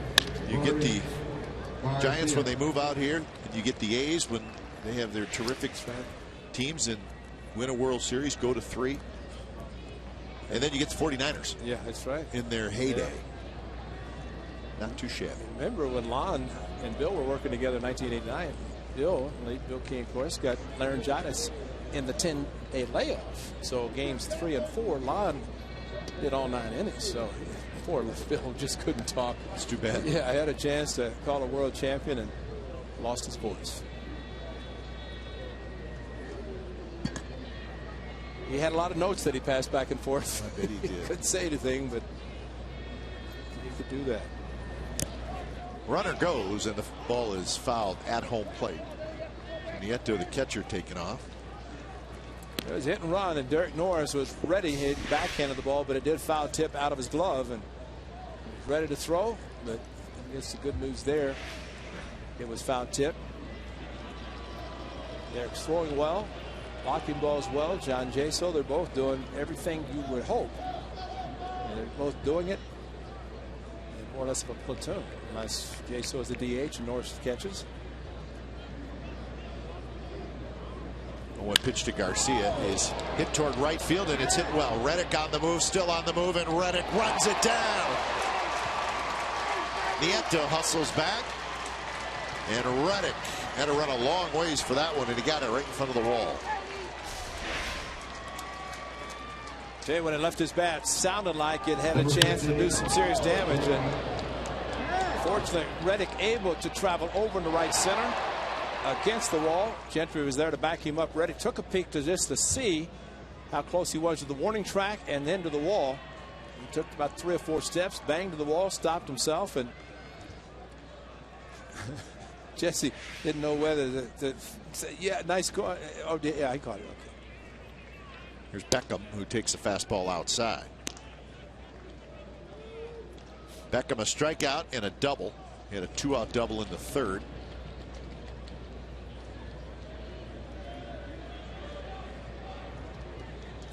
$18 grand slams hit by Robin Ventura. Huh. 18. Quick throw to first. Nieto gets back. Snap throw, and of course the runner Nieto trying to get a little bit extra lead in case the ball is hit with 2 strikes. Always want to make sure that's a good throw. You don't want to put a runner in scoring position with 2 outs on a attempted pickoff. High pop-up foul. And there's your cutter. That ball was a fastball, cut fastball on 2-0. And it looked like Beckham was ready to attack. And look where the ball ends up. He starts, and then all of a sudden, it just cuts right at the end. And Beckham, instead of hitting it solidly, hit it off the end of the bat. And fortunate for him, one of the seats. But that's what a cut fastball does successfully for a pitcher and not so successful for a hitter. Close pitch, and now 3-1.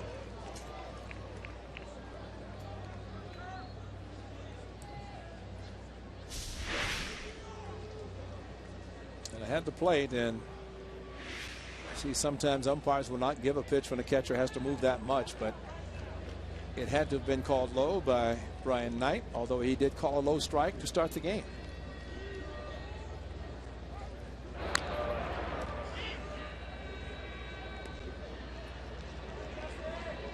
Both pitchers have had pretty good command tonight. 1 walk, 4 strikeouts for Chavez. No walks, 1 strikeout for Danks. Another pop-up right side and foul up over the White Sox dugout. Scramble is on. And as a pitcher throws a cut fastball, you only hope the cutter is thrown that effectively on the 2-0 and the 3-1, because those are great pitches. When he threw to Viciedo, that he hit the home run, stayed up, maybe didn't cut as much.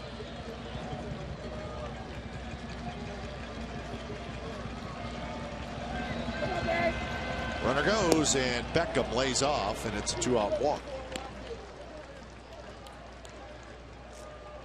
So second walk for Jesse Chavez, and now 2 on, 2 out, and here's Connor Gillespie. Number 12, Connor Gillespie singled in the first and then lined out in the third.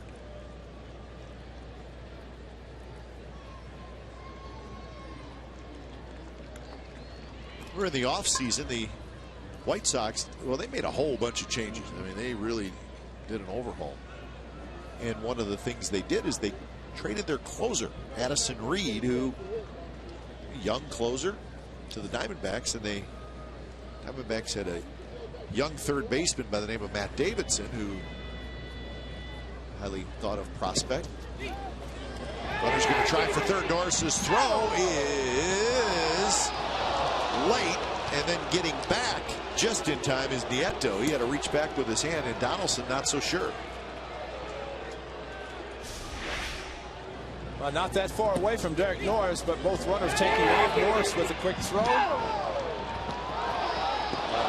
Got him in the face as he grabbed that bag. Over slide in the bag was Nieto, and Donaldson very quick to apply a tag that as his hand got on the bag before he got him in the right shoulder.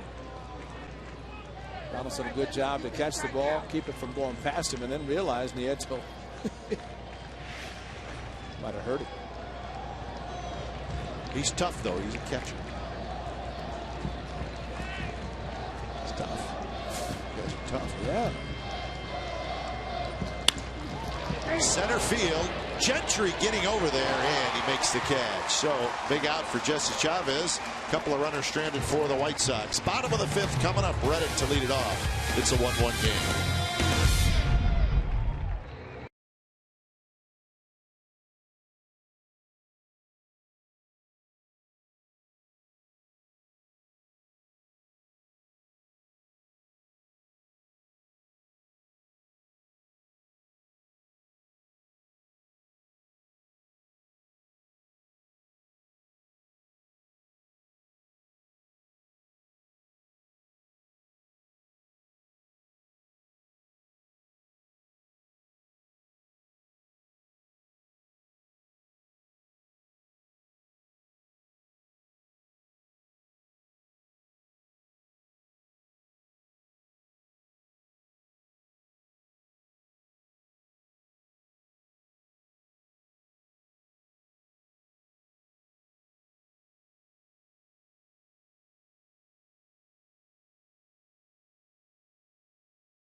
In a 1-1 game. So Danks has been good. Jesse Chavez has been good. The difference really in the two is the pitch count. Yeah. Whereas Danks is pitch number 82, and we're in the fifth inning.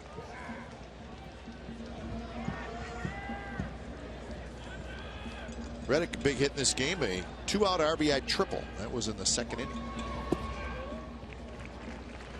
Say what you want about the A's, and people say, well, they take too many pitches, but they take pitches that are out of the strike zone. And look at Norris and Callaspo alone tonight. 3-2 counts and a lot of pitches. Both of those guys have seen to help get the pitch count up, and very quickly it's 3-0 to Reddick. I think what the A's do more than other teams is they spoil pitches. Yeah, exactly. That's right. Derek Norris did that in the first. Yeah. But those two hitters, I mentioned Norris and Callaspo, and 2 at-bats are each 29 pitches total. So that's the first walk for Danks. Number 3, Frank Johnny Davis, A's hitting coach, of course, I think is talk about Perez of the Rangers would have shut him out here. He said make him get the ball up. The A's didn't. Were shut out. They made him get the ball up in Texas, and they beat him. As Chili Davis knows, his coaching staff, the manager, you can only sit and watch. You can help, instruct, give them information, but that's all they can do. Speaking of the Rangers, they finished off that win 4-0 over the Astros. It's like Perez's arm is bothering him a little bit. He's going to miss his start. Martin Perez, the left-hander from the Rangers. You don't even want to talk about pitchers anymore. I mean, with everything that's happening, how many Tommy Johns now? I don't know. 27. Did you see the latest one? Jose Fernandez from the Marlins. They said he's got a sprained elbow. He's been put on the disabled list, and this is the young man that Ray, we've talked about many times from the Marlins. Just sensational pitcher, and they're concerned. Oh yeah, they are concerned right now. Fernandez just placed on the disabled list. Now I don't know, but in watching some highlights of the game, he struck out 14. He has an unbelievable slider. Now, you say the slider as far as the elbow, and I'm not a doctor when it comes to that, but you know, talking to Jesse Chavez, for example, he said the slider and the cutter, he preferred to throw the cutter because it's less wear and tear on his elbow. But you know, the arm is delicate. It's very delicate, and you just don't like to see it with some talented pitchers having to go into the ninth. And the A's have two, and Jared Parker and A.J. Griffin, both out for the year. So 0-2 to Gentry with Reddick, the leadoff man, aboard. Good curveball, and Gentry strikes out. So second strikeout for Danks. 4 out of the strike zone to Reddick, not even close. And then 4 pitches, all 4 strikes to Gentry. The second called strike, he looked back and questioned Brian Knight whether he thought it was a strike or not. He didn't think so, but it was called. Then the off-speed pitch got him.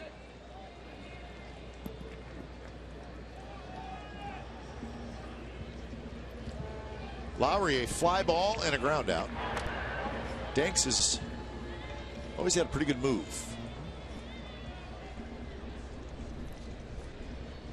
Now with the right-handed hitter, Punto was up with Moss at first, and Dunn was playing off the bag. Now he's on the bag with the right-handed hitter Lowry. So Lowry skies one foul.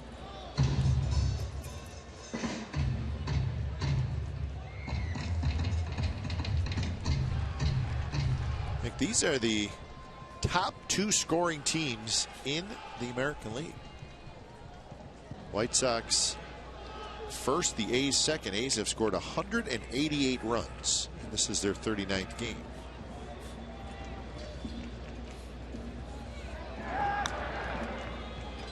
Difference is the A's have the best team ERA in the American League. The White Sox have the 13th best. There's your difference. The White Sox have indeed been able to score runs this year. Complete turnaround from last year. Curve stays up and away.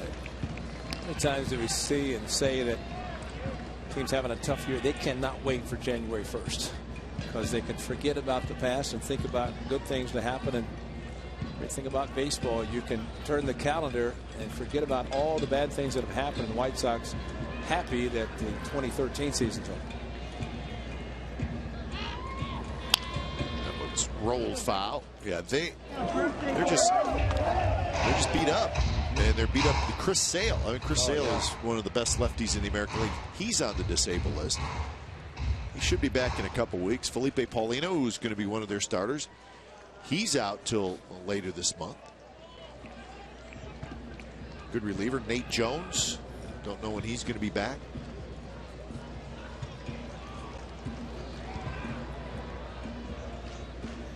Pitch out, and the count now even at 2-2. Interesting pitch out call with the count 1-2.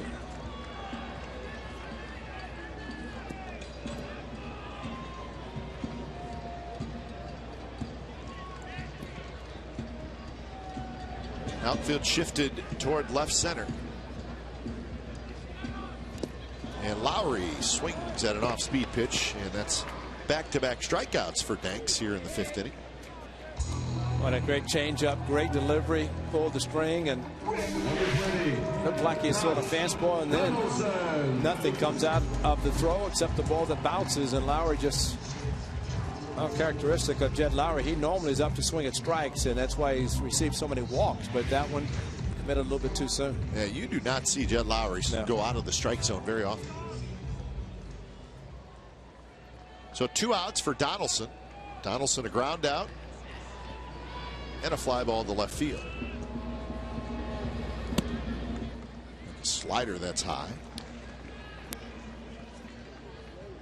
The White Sox last year were last in the American League in runs scored. This year they're first.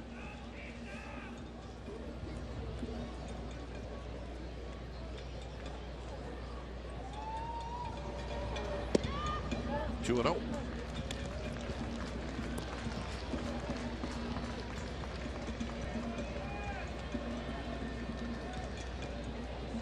Jose Abreu is chalking up. He's going to lead things off. Top of the 6th inning. To a pitch blasted down the left field line. And that baby's gone, and give the A's the lead at 3-1. Wow.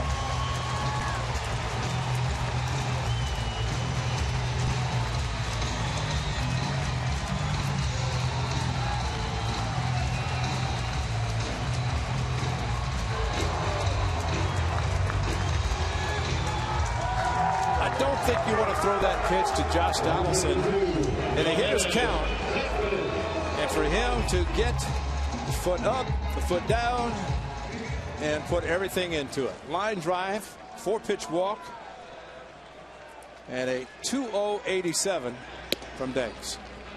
Crushed. So home run number 8 for Donaldson. RBIs 26 and 27. Curve in for a strike to Cespedes. 1-1. Look at this pitch right there, right in the wheelhouse. Remember, he almost hit a changeup out his first at bat. That was kind of the Danks get me over a fastball. Surprisingly, guys, this is the 12th of May. That's the first home run in the month of May for Josh Donaldson. It's 7 in April. 25th of April was the last one. But this, no doubt, he hit it so hard it would not hook foul. Cute Terrace in left field, and that quickly.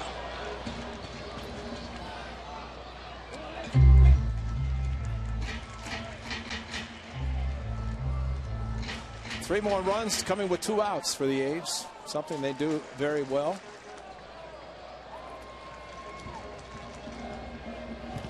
Cespedes chases a pitch in the dirt. And that's how the inning ends. But Donaldson with a line drive home run down the left field line. Home run number 8. That's a big one. So the A's have a 3-1 lead after 5.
7:26, celebrate Memorial Day at the O.Co Coliseum, where 10,000 fans will receive an elephant batting practice camp presented by Cash Creek Casino Resort.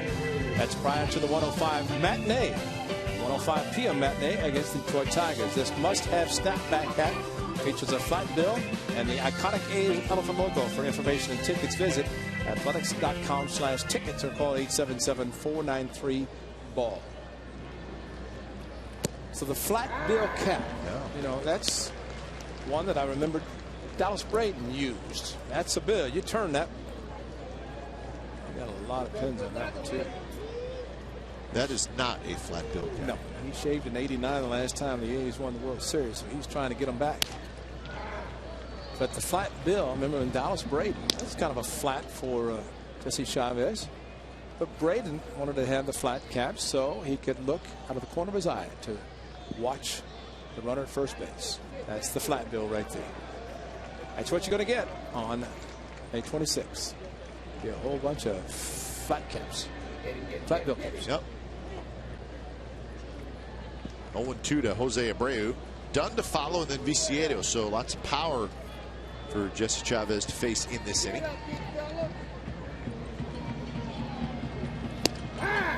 The reasons Abreu is DHing, he's got a sore left ankle, we've been told. And it bothers him in the field. It bothers him at the plate a little bit too. It's his left ankle, so it'd be his front ankle. And as he was running the first in the first inning, when he grounded out, you could see him hobbling a little bit. And that good curveball is going to handle anybody, whether they're healthy or not. Sore ankle or not. Good curveball from Jesse Chavez. So starting to work very well. Number 44, Adam Dunn. Brian Knight letting us know. Of course, we knew because it was a swing and a miss that it was a strike.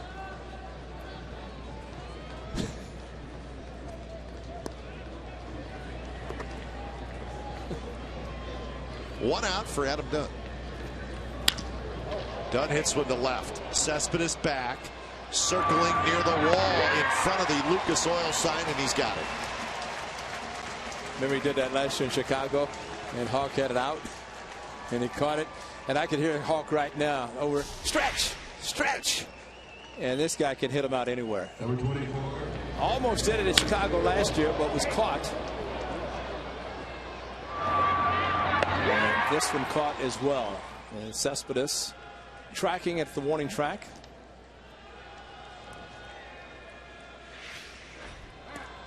Well, anytime Adam Dunn hits a fly ball, you just think it's got a chance to go out. Yeah.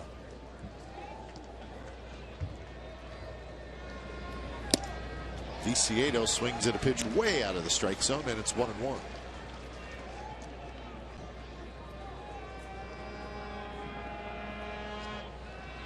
Home run in the second, hit it to right center. That was the pitch that Viciedo should have swung at. It was a fastball down around the knees.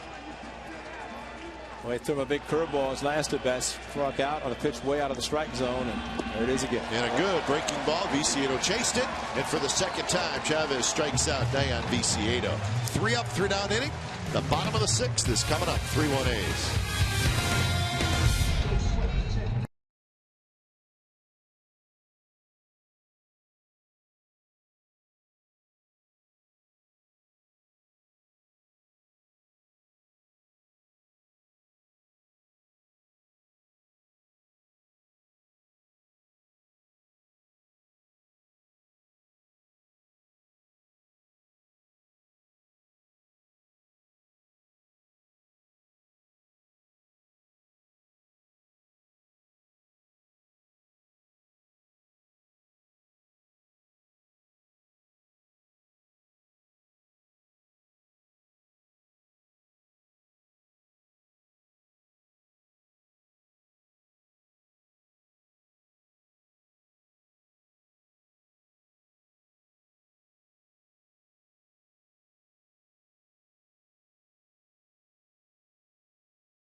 Time now for the AT&T Uverse Rewind.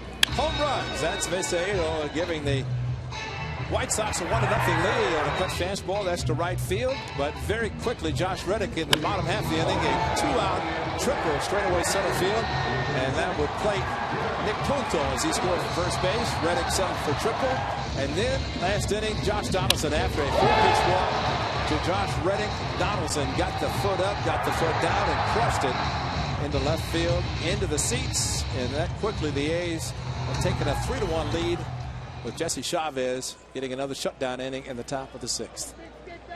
So bottom of the 6th, 3-1. Norris, Callaspo, and Moss against Danks. 102 pitches for Danks, so this may be his last inning if he can get through it.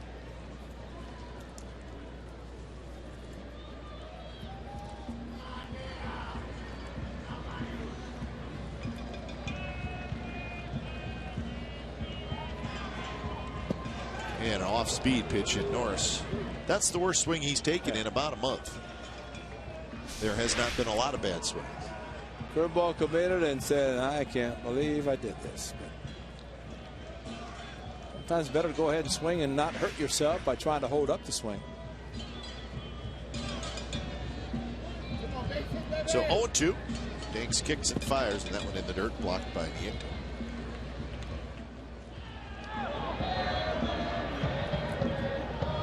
There's action in that bullpen. Daniel Webb right here. White Sox have 6 right-handers and 1 left-hander in their bullpen. That lone left-hander is Scott Downs, the veteran. And that one down around the knee. Strike 3 call. Strikeout number 5 for Danks. Off-speed pitch. And that's 4 consecutive strikeouts with a home run, a 2-run home run in between.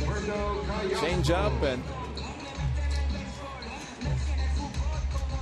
at the heights, according to Brian Knight, stayed on the inside corner. So here's Callaspo, who has a single and a ground out. 1 for 2. Curve for a strike. Big overhand curve from Danks.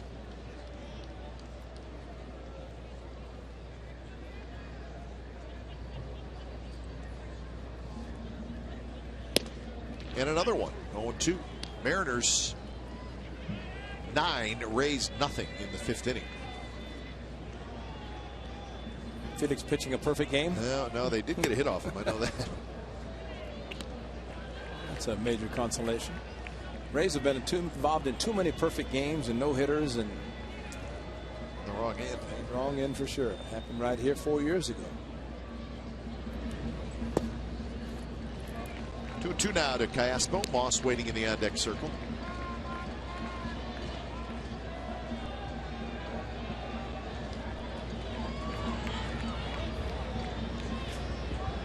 Pitch number 111. And it's a fastball inside. Danks has a season high of 123 in pitches. That was on the 25th of April against the Rays.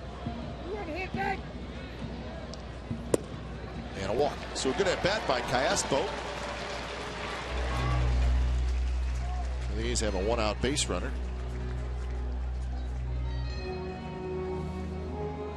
Danks shaking his head a little bit. It's almost as if he slipped, made the 3-2 pitch, but so here's Moss. 21 pitches Callaspo seen tonight, 3 at bats.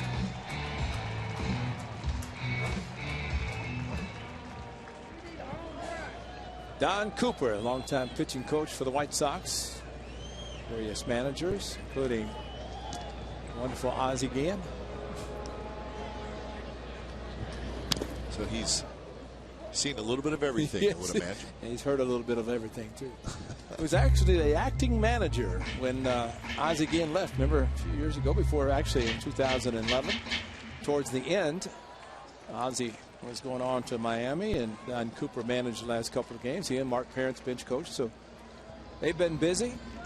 Robin Ventura still has children young enough that he's going to live like Mike Scioscia did to at some point the graduations. You know, you're a young manager in the case of Robin Ventura, first-time manager. Heck, he wasn't even in baseball when he was named the manager a couple of years ago. And you need someone like Don Cooper to be your pitching coach because he can handle a staff as well as anybody, especially as many years as Cooper's been there. Really nice to have a good bench coach, too. Absolutely. Art Parent. Yeah. So, and even the Cave's in town. Art Kushner. Is he? Yeah. And you know, if the Cave's in town, all things are good. Todd Steverson, the hitting coach. Hitting coach. Trick. Our old friend Trick. Harold Bay. There's the Cave. Cave, man. He's awesome. Yeah. If you want to hear some stories, just visit the Cave. Dunn reaches out, grabs the line drive, and the side is retired, and that's a double play as he just steps on the bag, and not a whole lot Cayaspo could do about it. So it's a line-out double play, 3-1 A's.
Moment is brought to you by Coors, the banquet beer, on this date in 1910. That's right, May 12th, 1910. Chief Bender of the Philadelphia Athletics pitched a 4-0 no-hitter against the Cleveland Naps. Bender, who missed a perfect game by issuing a walk, would finish the season with a 23-5 record. That was Chief Bender from the Philadelphia Athletics. Our timeless moment brought to you by Coors. Just 102 years ago, that's all. It ended well. It ended well, exactly. World Championship, 1910, 1911, and 1913. Nice little run. Mm-hmm. See, that's a theme.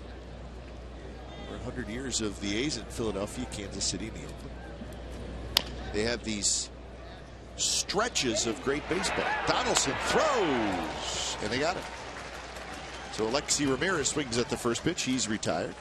Donaldson caught that because the high chopper. Ramirez can run, but it's almost as if he said, okay, take off, and then I'm going to throw you out. That's a gun. That is a gun. But really, he could not go after it. He had to wait for it. And I tell you, that's when you know you have a strong arm. You don't have to hurry. Get the four-seam grip and air it out. And they got it. And just got him by step, and that's all it takes. Pitch 76 for Chavez. He's in good shape. Got a 2-run lead. Yaza, a strikeout and a ground out. Good pitch there right at the knee. So I was saying, Ray, so 1910, 1911, 1913 World Championships, 1929, 1930. And then your years in the early 70s, that great run. Moss has it. Of course, the late 80s with 3 straight trips to the World Series. But then there's some Cubs fans out there saying, 08, we won, and well, they won because there's not many around from 08 who witnessed that, I wouldn't think. But same thing happened with the Red Sox, the White Sox, and Giants. So It's just the Tribe. Last one for the Tribe, 1948, and they're second now. The longest without a world championship as far as teams that had actually won. Cubs 08 and the Indians 48. High strike call to Adrian Nieto, who is 1 for 2. Some teams have just never been there. White Sox won it in 2005. Well, the guy's going to retire this year. Paul Konerko has announced his retirement the last year, and he presented the game ball, the final out, to Jerry Reinsdorf at the parade and the celebration.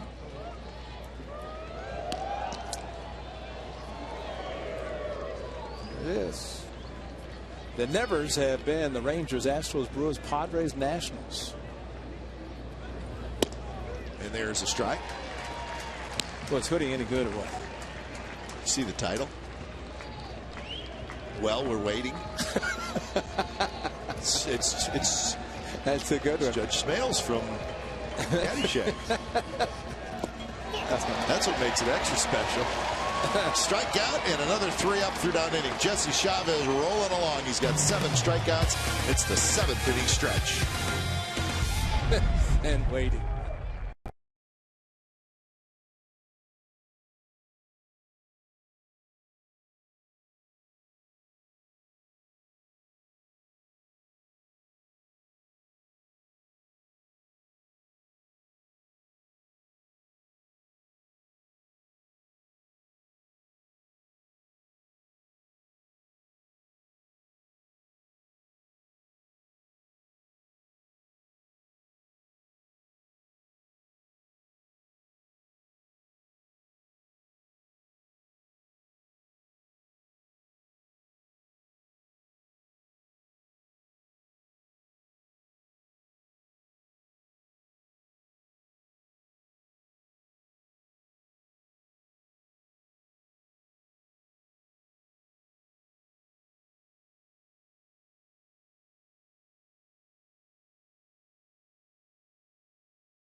In the first of this 3-game series. And the White Sox have gone to their bullpen. So John Danks goes 6 innings. Reddick's going to hit second in the inning. It'll be Punto, Reddick, and Gentry. Donaldson with a home run. Broke the tie. So when it's time for change, think Speedy Oil Change and Tune-Up. It's your oil change, tune-up, and repair experts. So Daniel Webb comes in. Got a cool 97 out of the pen. Yep. Run it up there a little bit. So Webb's first pitch is a fastball. Took a little off on the outside corner. Punto is 0 for 2, but he scored a run. Got on a fielder's choice in the second inning.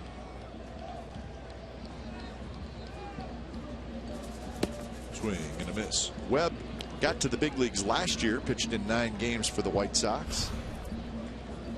Taking over for Danks. 116 pitches for the left-hander.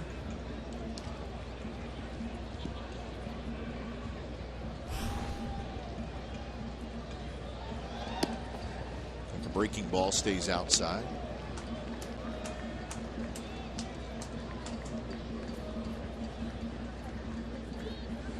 Well, the 116 pitches, so if he's going to throw 116, John Danks, and you remove the 16 in the first inning, that would have been 100, so he had one more inning, like you said, that he could have.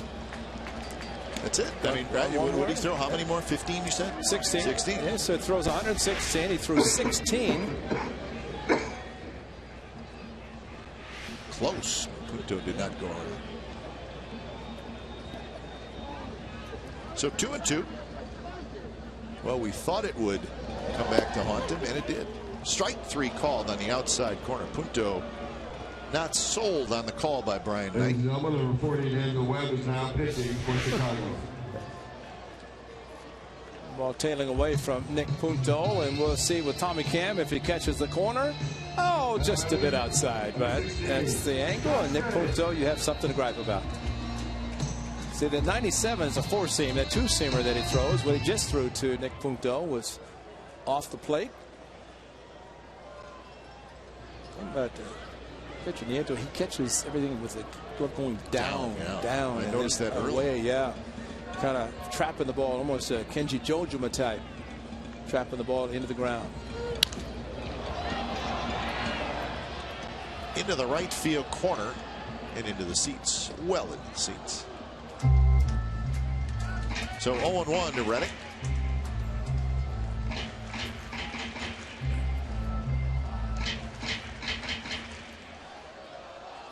Reddick's been right in the middle of the scoring tonight.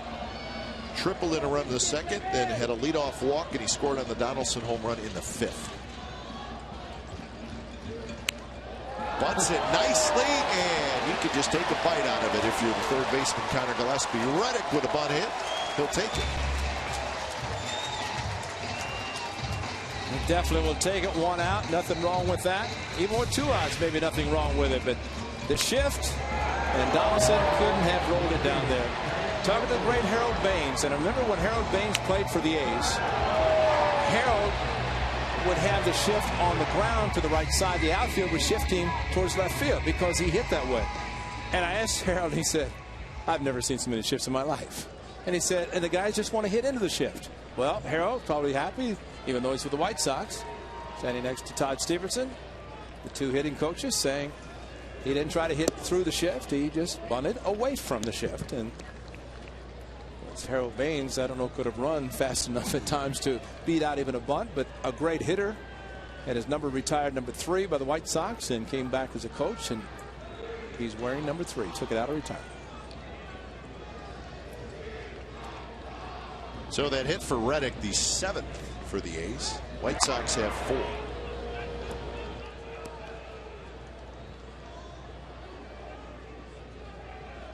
I think Reddick's also been thinking about stealing, and they've been paying a lot of attention to him. There's Harold Baines, the name on the back, and there he is for real right there. Good man. Man of few words. But he can swing it.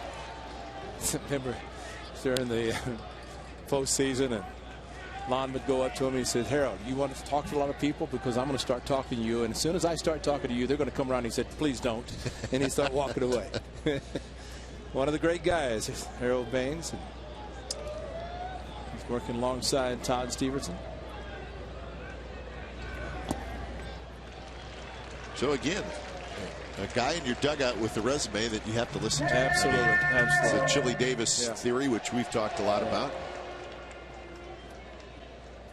How can you not? Harold said he did have his right knee replaced in 3 years ago, which would have been 11. He said he couldn't feel any better. I mean, that's probably hurt him more when he was playing than anything, bad knees, but did get the one repaired. That one to the backstop. It ends up rolling near the first base line after bouncing off the backstop. So Reddick to second, Gentry aboard with the walk. And those are 4 pitches not anywhere close to being a strike. And especially the 3-0 way outside. Kind of swung it through it. Maybe throw him to the bank sign behind the backdrop signage. Well, he does have now 12 walks in 20 innings, does Webb, so that's a lot. Hard thrower. But he's in trouble here in the 7th inning. A's trying to extend their lead.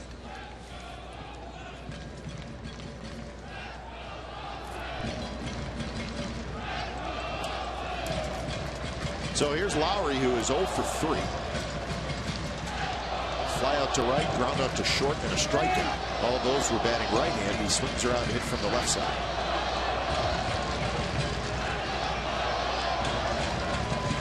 And the first pitch is a curveball in for a strike, 80 miles an hour.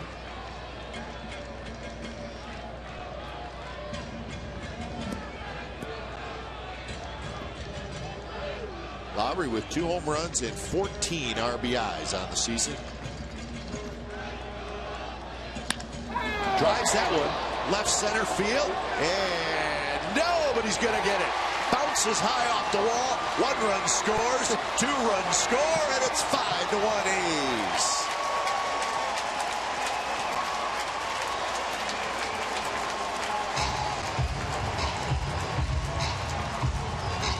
So Lowry with a 2-run double. Well, they split the gap, and that's Jed Lowry at his best, going to the opposite field. And with the ball into the gap, bouncing off the wall. Craig Gentry at first base, read it all the way. Reddick said, come on. Well, he is coming. All right, watch it. Right behind him. Talk about a trap team. That's fun to watch his speed. Just so jealous. Oh, and Donaldson way inside. It was a breaking ball. It did not hit him, but it goes to the backstop. Lowry to third. So it's a big time wild pitch. Yeah, it's fortunately it didn't hit the bat, and fortunately also it didn't hit Donaldson. As he saw it coming at him, and dropped the bat towards the plate, and the curveball just kept coming at him, and it didn't miss him by a lot. It didn't miss the bat by a lot. That's right. That's the fear of that happening. So the infield comes in. A's have scored twice. Inside again, 2-0.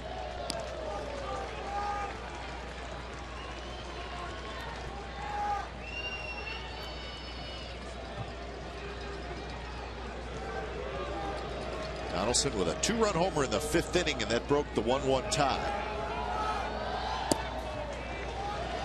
So for an RBI guy, boy, they do not like to let chances like this sneak by without knocking in a run. Donaldson with 27 RBIs on the year. Still okay. Could swing 3-0. We'll see if he's given the green light.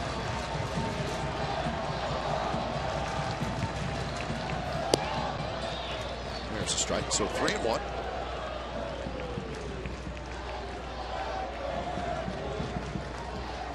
More balls than strikes, never a good sign.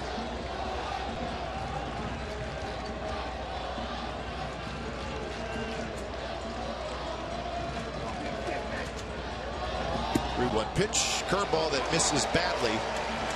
So the A's have a chance to really blow this thing open. They've already scored twice to make it a 5-1 lead.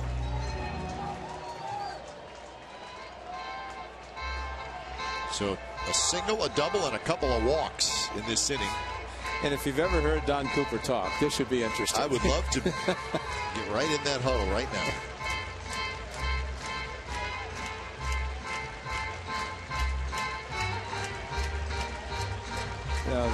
Some players want to be in on every meeting, want to hear everything. And sometimes you want to just stay away. Just stay at your position. Don't walk out. Only if you have to be there.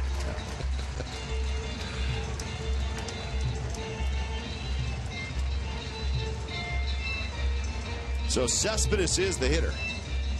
Number 52, Cespedes hitting in the cleanup spot. A single, a fly ball to the left, and a strikeout. He's got runners at first and third with 1 out.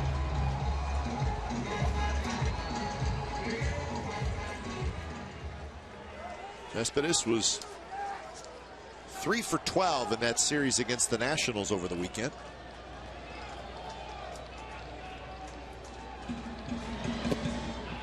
Breaking ball just a bit high.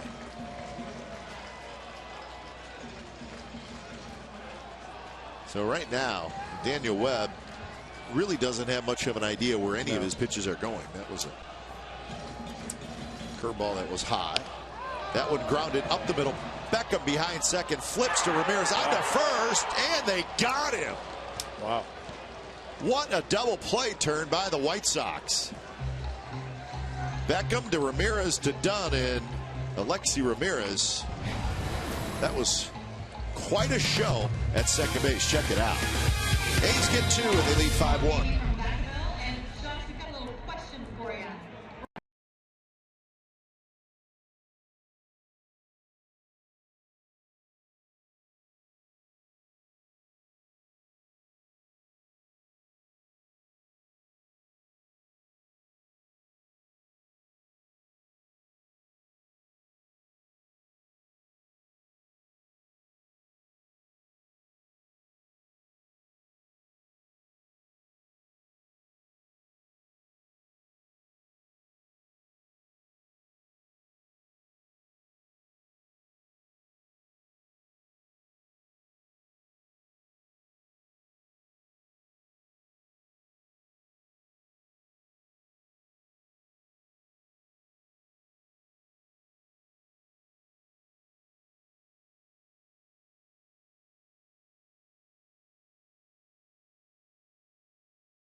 By Chevron, care for your car. Game 2 of the series.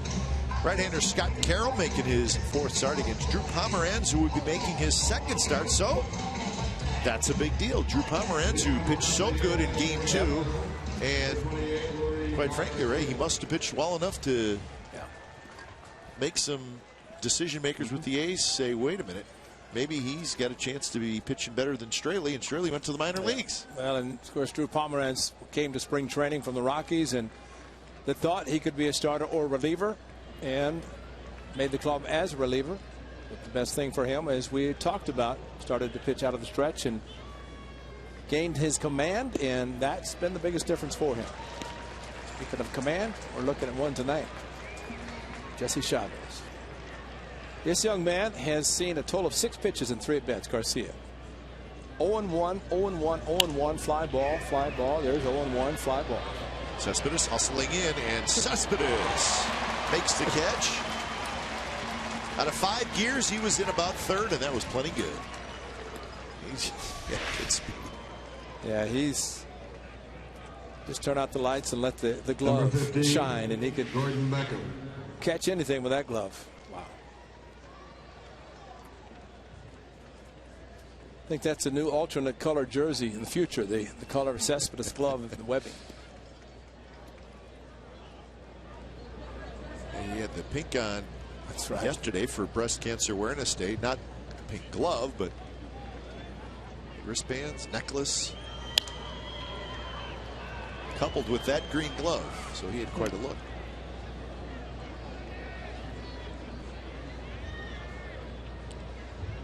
So 0-1 to Gordon Beckham.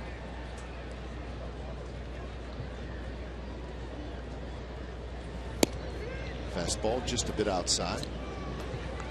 DJ Darren Jackson, who works with Mr. Ed Farmer on White Sox radio, said to me, what is it about Jesse Chavez? He said he comes out of nowhere, he doesn't do anything, and all of a sudden he's in your rotation doing everything. And I said, well, just the fact that he's been given the ability to do what he wants to do, and we've had the opportunity to see him excel in the rotation.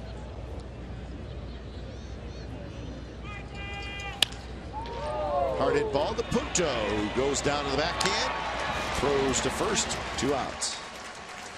Hey, this is a good one coming up Sunday, June 1st. The A's give away the first ever chip and chili platter presented by Ross Dress for Less. This one-of-a-kind item recognizes A's bench coach Chipper, Chip Hale, and hitting coach Chili Davis. The chip and chili platter will be a great addition to any barbecue. For information and tickets, you can visit athletics.com/tickets, or you can call 877-493-BALL. Chip and chili. That's such a good one. On that giveaway, Chip Hale will be out here probably at 5 in the morning. Cespedes again. A 7-pitch inning for Jesse Chavez. Hey, he's got a chance at a CG complete game. 5-1 A's lead.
Comcast Sportsnet California is brought to you by Xfinity, home of the most live sports, and by Toyota, #1 in MPG, durability, and resale value. Toyota, let's go places.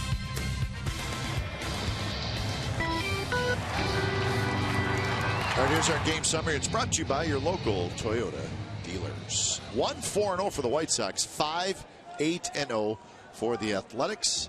Jesse Chavez has been terrific. 8 innings, only 90 pitches, so he's probably going to head out and see if he can get his first career complete game. He's been rolling along. Good looking. I got him retiring 10 consecutive hitters. Well, as said, so few pitches. The first 3 innings, he had throw 11 pitches in each of the first 3.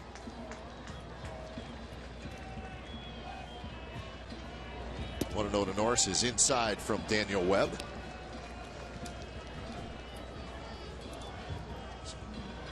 Jesse and the Rippers. All right. That's a new one. We like it.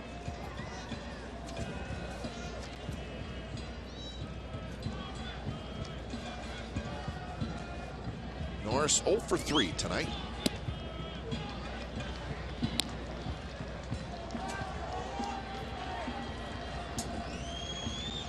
So Norris in a 3-0 count. 5 one-pitch outs. But the 19 on 3 or fewer, and that's why he's able to go into the 9th inning. What, 90 pitches? Yep, right at 90. Norris with the walk.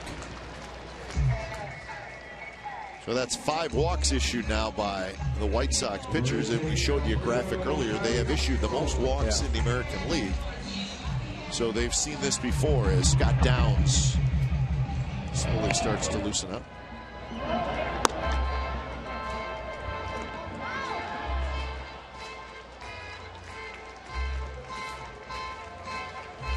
Webb gave up a couple of hits, a couple of walks in that, and a couple of runs in that 7th inning. It was a terrific double play to end the inning that saved another run from scoring.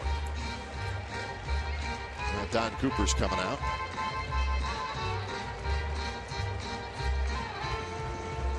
Downs just started warming up.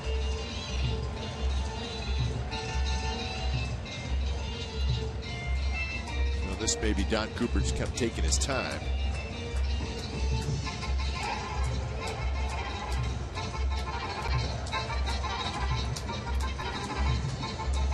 So at some point, Brian Knight, the home plate umpire, will break up, as they like to say, break up that rock pile. Yeah, this is hurry up Downs because Moss is due up after Callaspo, who's a switch hitter.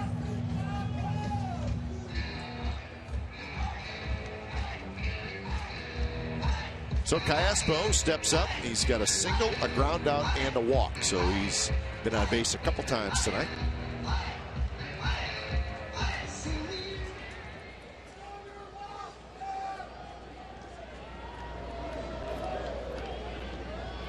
So Daniel Webb, quick look at the runner, and the pitch is low, 1-0.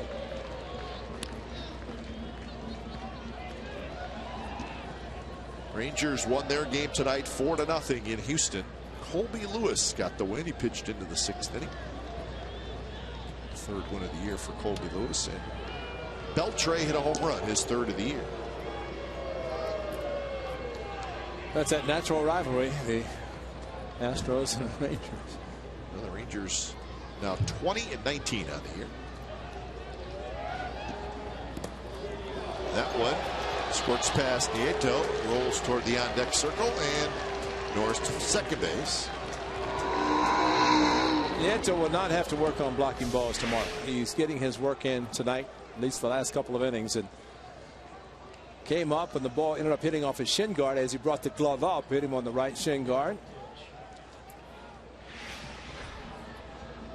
So a wild pitch, no surprise there. Things have gotten ugly for the White Sox here in the last couple innings.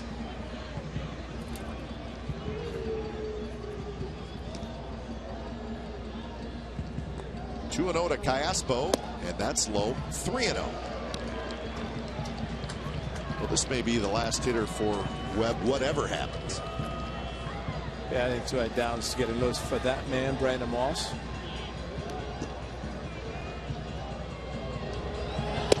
Taking all the way is Callaspo, and it's right in their first strike. Blue Jays beat the Angels 7-3. Burley got his 7th win. Mark Burley is 7-1. C.J. Wilson took the loss. He's 4-3. Batista, not close. And that one rolls away from Nieto, and going to third is Norris. So a lot going on.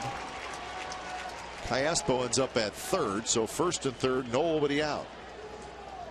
And as predicted, that's going to do it for Daniel Webb. Not a good outing for Webb. When it's time for change, think Speedy Oil Change and Tune-Up, your oil change, tune-up, and repair experts.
by authority of the Oakland Athletics and may not be reproduced or retransmitted in any form, and the accounts and descriptions of this game may not be disseminated without the express written consent of Athletics Investment Group, LLC. John Saturday, May the 31st, when they pay tribute to one of the Athletics all-time greats at the 7:05 game against the Angels. 15,000 fans will receive a Catfish Hunter bobblehead. It's presented by State Farm. Fans who purchase a ticket to attend the meet and greet with members of the 1974 team that afternoon from 4:30 to 5:30 are guaranteed a bobblehead. For information and tickets, visit athletics.com/1974 or call 877-493-BALL. Well, the A's leading 5-1 and looking for more in the bottom of the 8th. Runners at the corners. Nobody out, and the lefty Scott Downs comes in. Scott Downs been around a long time. He's 38 years old, his 13th year in the big leagues. Signed a one-year free agent contract with the White Sox in the offseason. And he's always been pretty good at getting left-handed hitters out. It's been a specialty. Yep. That's why he'll be around as long as he wants to be around.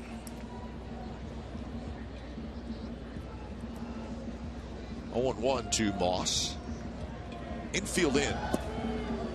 Downs has been with the Cubs, the Expos, and then when he got to the Blue Jays, that's when he really kind of turned his career around. He had great years with the Blue Jays. That's 3 years with the Angels, but the Angels traded him last year to the Braves at the trade deadline. Tapped foul, and then signed with the White Sox this past offseason.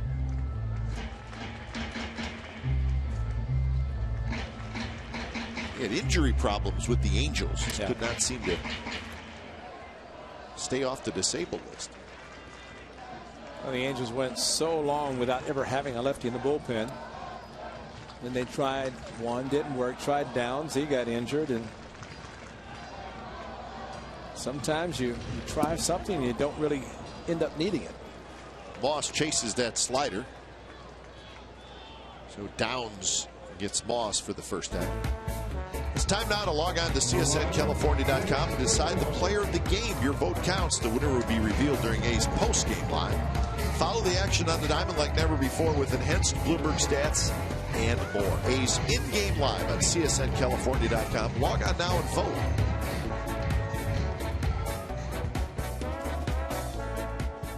Good candidates tonight. Of course, Jesse Chavez, the best candidate, but Donaldson with a 2-run homer. Don't forget about Josh Reddick, who's 2 for 2. Scored twice, knocked in a run, and doing that from the 9th spot in the batting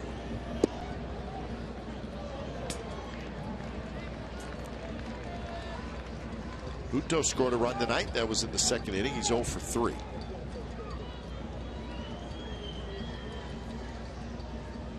It was a 1-1 game through 4 innings, and then Donaldson's 2-run homer in the 5th gave the A's the lead.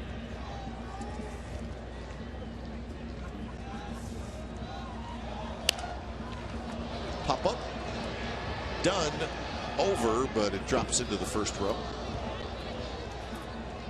This inning sets up nicely for Downs with the bottom part of the batting order for the Athletics, especially with the lefties and switch hitter. But it's nice to have the lead with 1 inning to go. And that's what the A's have done with a couple of crooked numbers.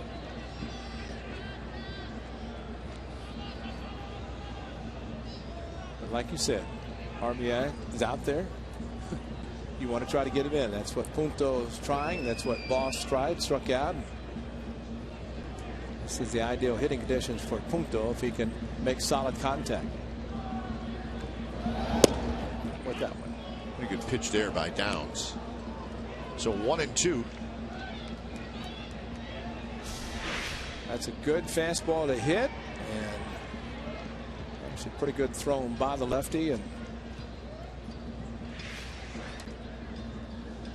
I have to wonder sometimes what guys look for when they see a fastball like that. Most guys just sit fastball and make adjustments on off-speed pitches, but there are guys who will guess off-speed. See them take a fastball, you figure that's what they're doing.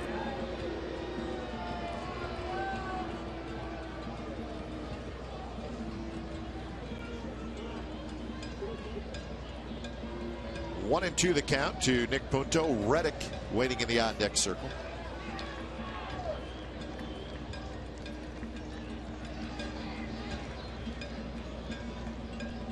Couple of walks in this inning. One rolled right off the facing of the A's dugout. Heads up over there, Chili.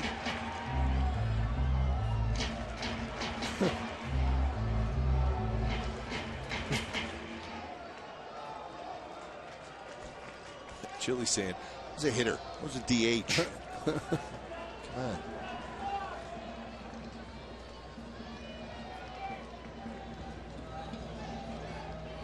Count still 1-2.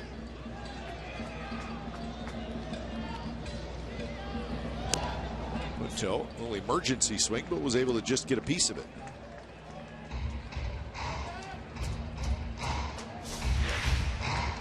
That is an emergency swing. And you'll take it, just foul it. If you can't hit it, try to foul it off.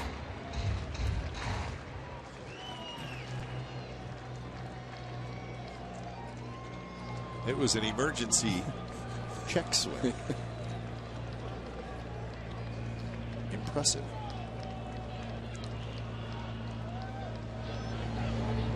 Setting up inside is Anto, the catcher, and it's too far inside.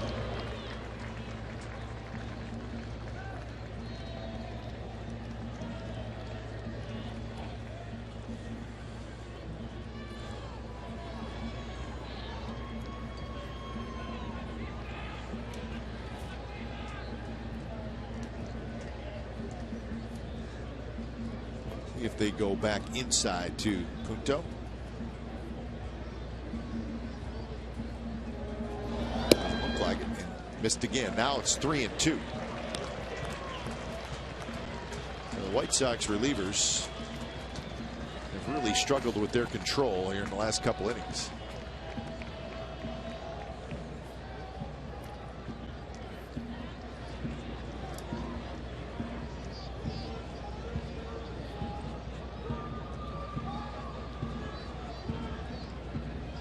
So Downs, I believe he's ready. And the 3-2 pitch missed inside. So 7 walks now by the White Sox, 3 in this inning. Well, maybe Robin Ventura appreciates his patience by the Athletics, because after all, great career that he had, his first major league at bat, he walked. That's good knowledge by you. Well, that's something I'll always remember, and because here's a guy what had about a 60-some-odd game hitting streak at Oklahoma. Yeah, that's right. And first major league at bat, he's patient enough to draw a walk. Jeff Torborg was his manager. Said that's impressive. The guy's usually hyped up, taking his first at bat, and he's so calm, patient, walked.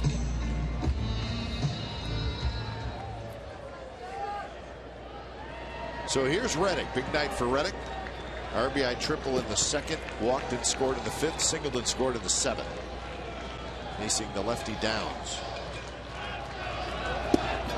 Chases the slider.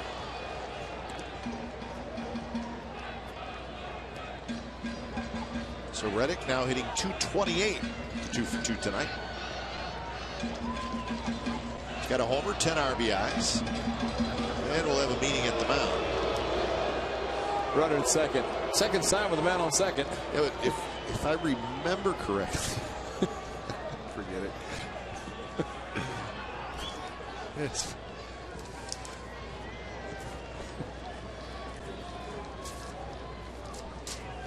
Norris at third, Callaspo at second, Punto at first. Broken bat, Looper down the right field line, but it drops foul.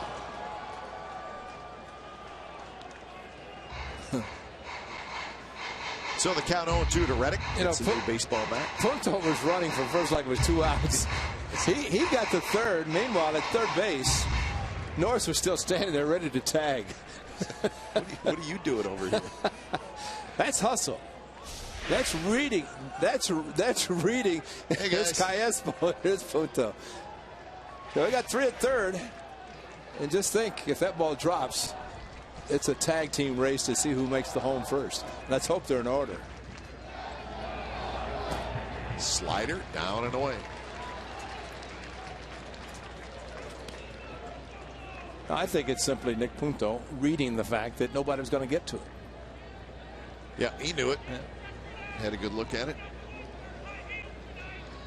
Fernando Abad start to get loose.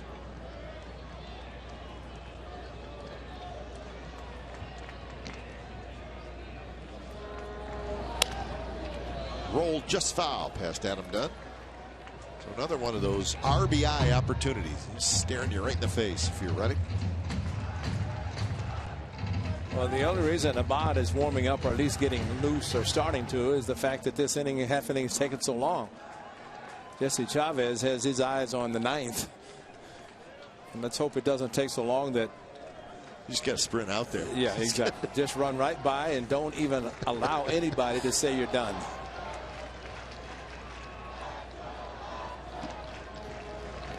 And Reddick chased a pitch well out of the strike zone. So that's 2 outs here in the bottom of the 8th inning, and we'll head back to the top of the order in Gentry. That's too bad. He's had some great at-bats tonight. Josh Reddick and his big sweeping sliders started it with him and almost lofted one down the right field line. And then it came back with another sweeping slider away from him. Now Punto can run as if there are 2 outs, because there actually are 2 outs. I believe you're right. Yeah, so he can let it go if a ball's hit. Gentry is 1 for 3. In a single, a walk, and a run scored. He's also grounded out and struck out.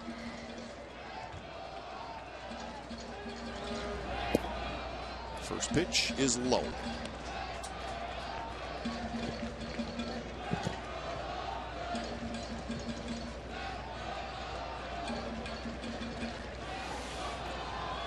Mariners leading the Rays. It's now 9-4. That game in the 7th inning. Curveball from Downs just floats right in there for a strike. All 3 base runners on base due to walks. A's have received 7 walks tonight. 2 of them have scored.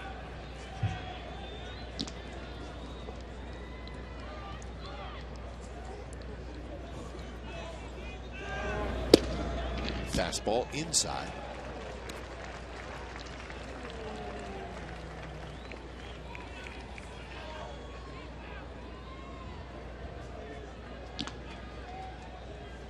It's a good pace of game, wouldn't you say, Ray? Well, at least the last 41 minutes. The first hour and 55 minutes, I mean, they was just flying. Jesse Chavez made all that possible with his quick outs. And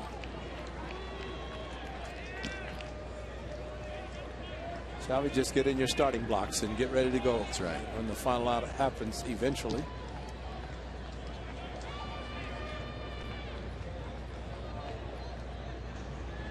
Two and 2 to Gentry.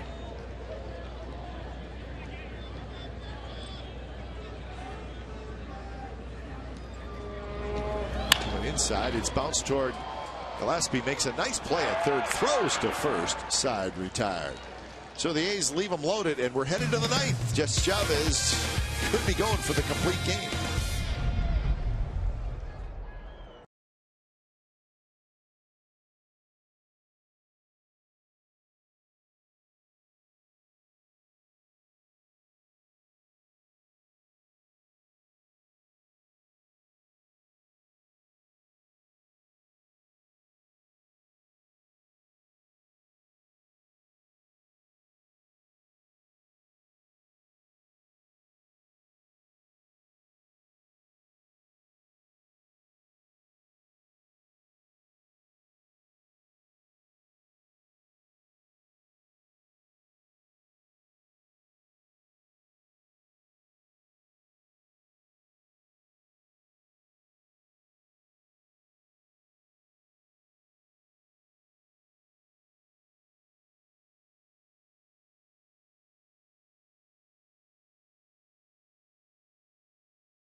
has been unbelievable for 8 innings. He has done a tremendous job with all kinds of breaking pitches, cut fastball.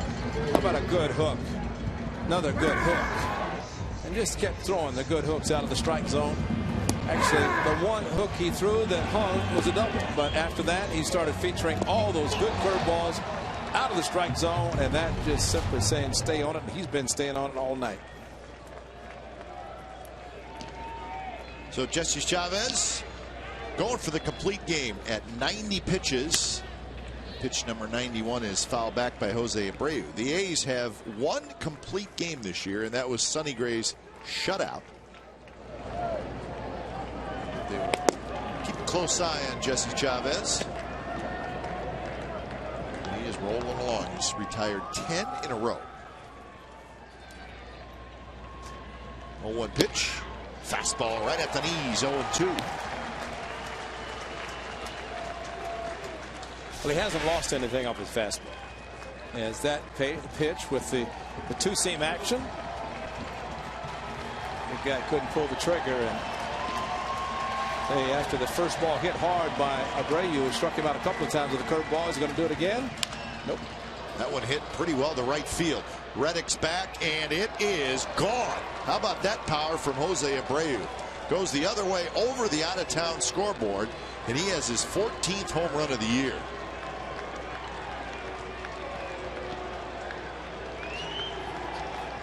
So that makes it a 5-2 game. And that's too bad, because I thought, and Bob Melvin's going to come out, I thought he might throw the curveball again, that he struck him out a couple of times. It's going to go to Abad, the lefty, but maybe the long lay off for the time in the bottom of the 8th inning while everything was going on. A great performance by Jesse Chavez. It's too bad.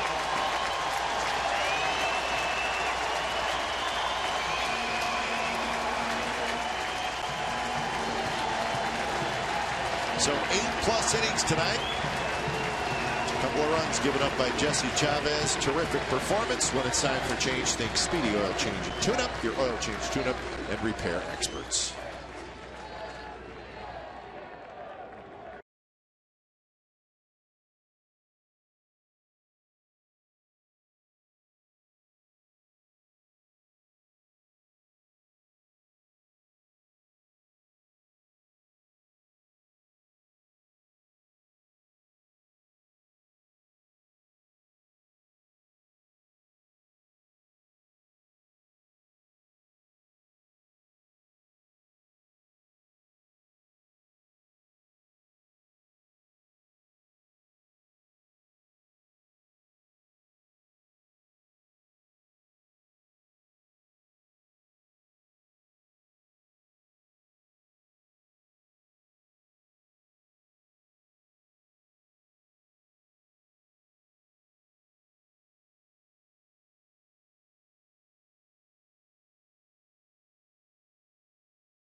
Run to right field, so now it's 5-2.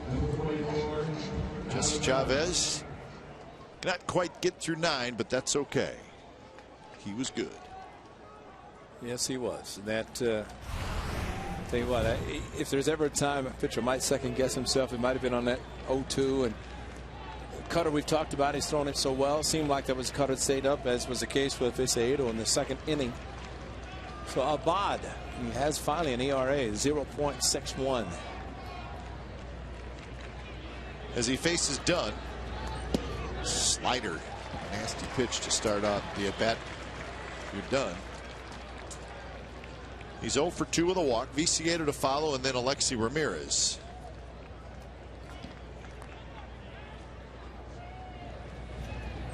Another slider, and Dunn swings and misses. And Reddick is screaming, yes, that's right. As Reddick got him from downs, and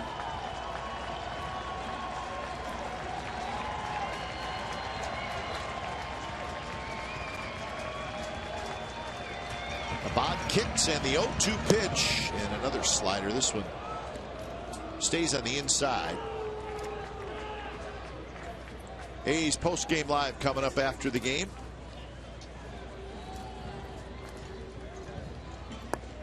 And all the highlights. We'll have a post-game interview from here at the ballpark. And then we'll be back with you tomorrow night. Same time, 6:30. Our coverage starts for Game 2 of this series. Drew Pomeranz is going to pitch tomorrow.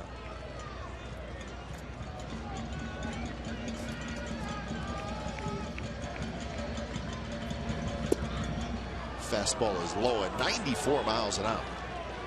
So it was 0-2. Now it's 3-2 to Adam Dunn.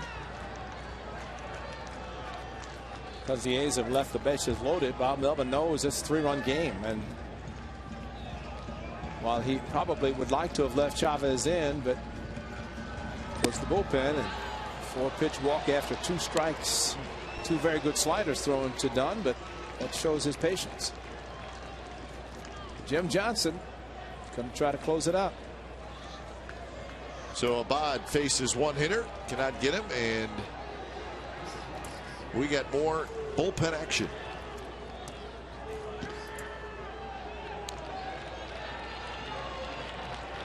Number 25, Moises Sierra.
Center. It's brought to you by Hyundai, and it's tonight. It's at 10:30, and it's on our sister station, Comcast Sportsnet Bay Area. Tonight's topics, all the highlights from our A's White Sox game, the playoff action in both the NBA and the NHL, and wait till you hear what Donald Sterling said about Magic Johnson. It's worth the wait, trust me. Ahmed Freed and David Feldman will host.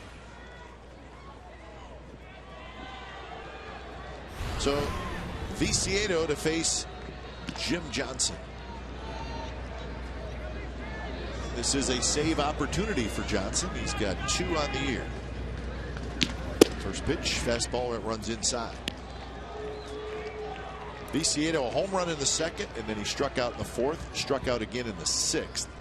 Both times swinging at pitches well out of the strike zone. Moises Sierra is the pinch runner for Dunn. And that one hit toward right center, and Reddick dives, and he can't get it, and it rolls past him to the wall. Gentry to back it up. He hustles it back in, and the White Sox have 2nd and 3rd with nobody out.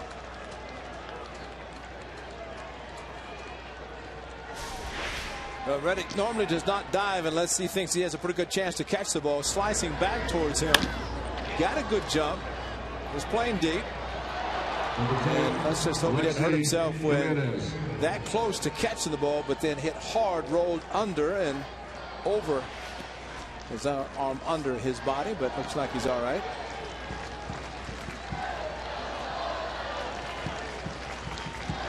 So here's Alexi Ramirez, who's been quiet tonight, but he came in leading the American League in hitting. First pitch is a fastball right around the waist for a strike. Ramirez is fouled out, and he is grounded out twice. Doolittle is up.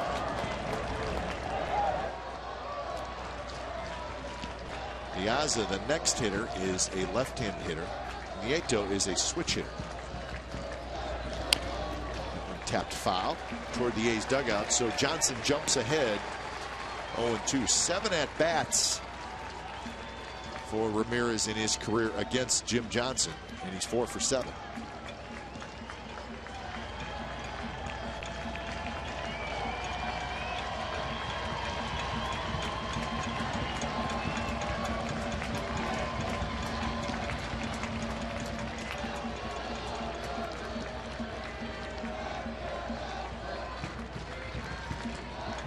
So the inning started with a home run by Jose Abreu.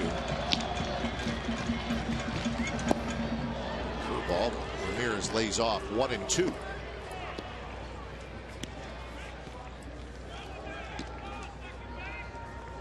The A's know that the Angels have lost and the Rangers have won. As for Jim Johnson, just trying to get the final 3 outs, or at least to what this kind of a comeback by the White Sox, and that's not going to happen. And that's a base hit to left field. 1 run will score. They'll stop Viciedo at third, and it's 5-3, and there's still nobody out.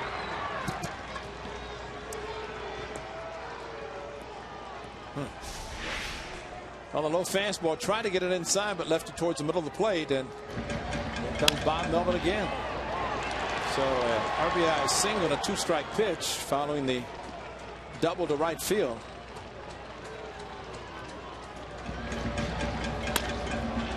Sean Doolittle is going to be coming in. So this is the 4th pitcher of the 9th inning. How about that? And the White Sox making things interesting here in the 9th.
It's 5-3. White Sox have scored twice here in the top of the 9th inning, and there's still nobody out.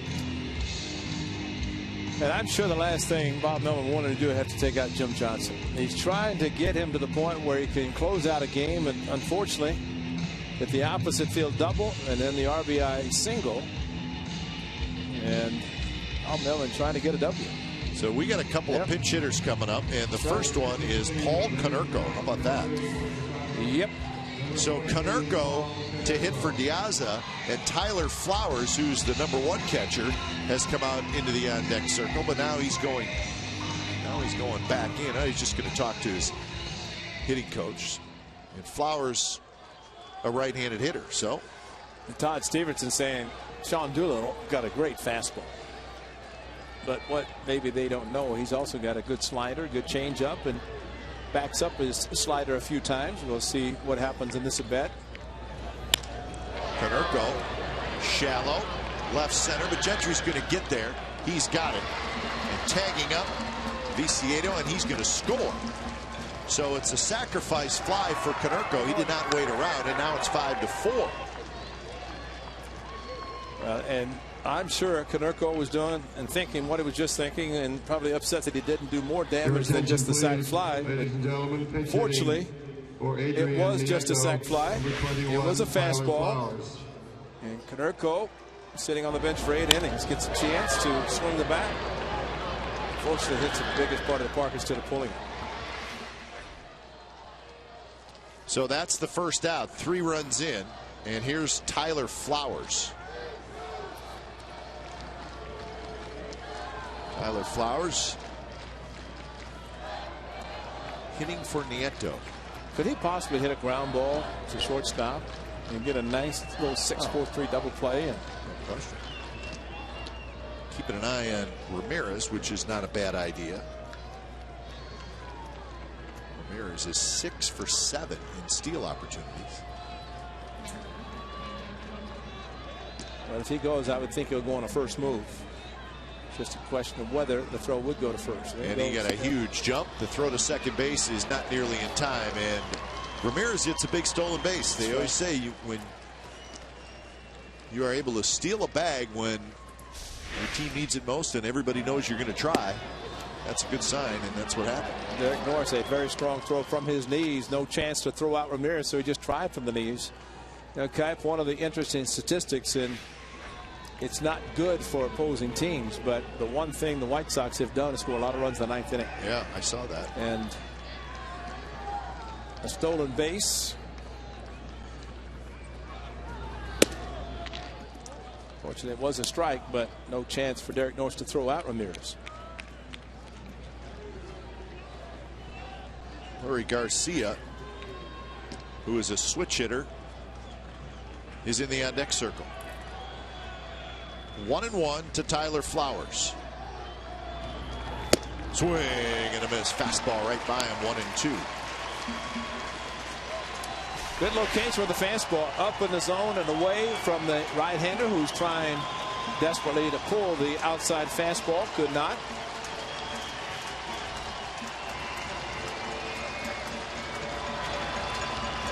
Outfield shifted toward right center and shallow. Outfielders would love to have a chance to throw out Ramirez if there is a base hit. 1-2 pitch. Swing and a miss. He struck him out with a heater. 2 outs in the 9th. Well, Sean Doolittle pitching up in the zone. That is perfect. We have seen when he has thrown that kind of a fastball, that location, very difficult to catch up to it. And Flowers did his best, could not. Number 28. And just basically saw fastballs, no breaking pitches, because Sean Doolittle is seeing right-handers, and fastball is usually his best pitch against the righties. So here's Leury Garcia.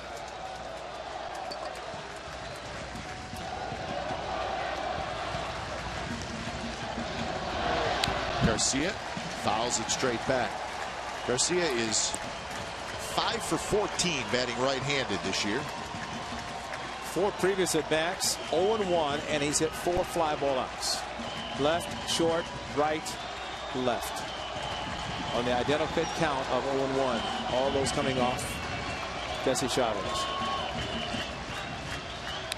Foul that one straight back, and now it's 0-2. So he got a couple fastballs, and he fouled them both back, and now he's behind in the count, 0-2. And let's just see if he can elevate it a little bit more and try to get him to chase an elevated fastball away from him. Something that he threw to Flowers, especially in the second strike.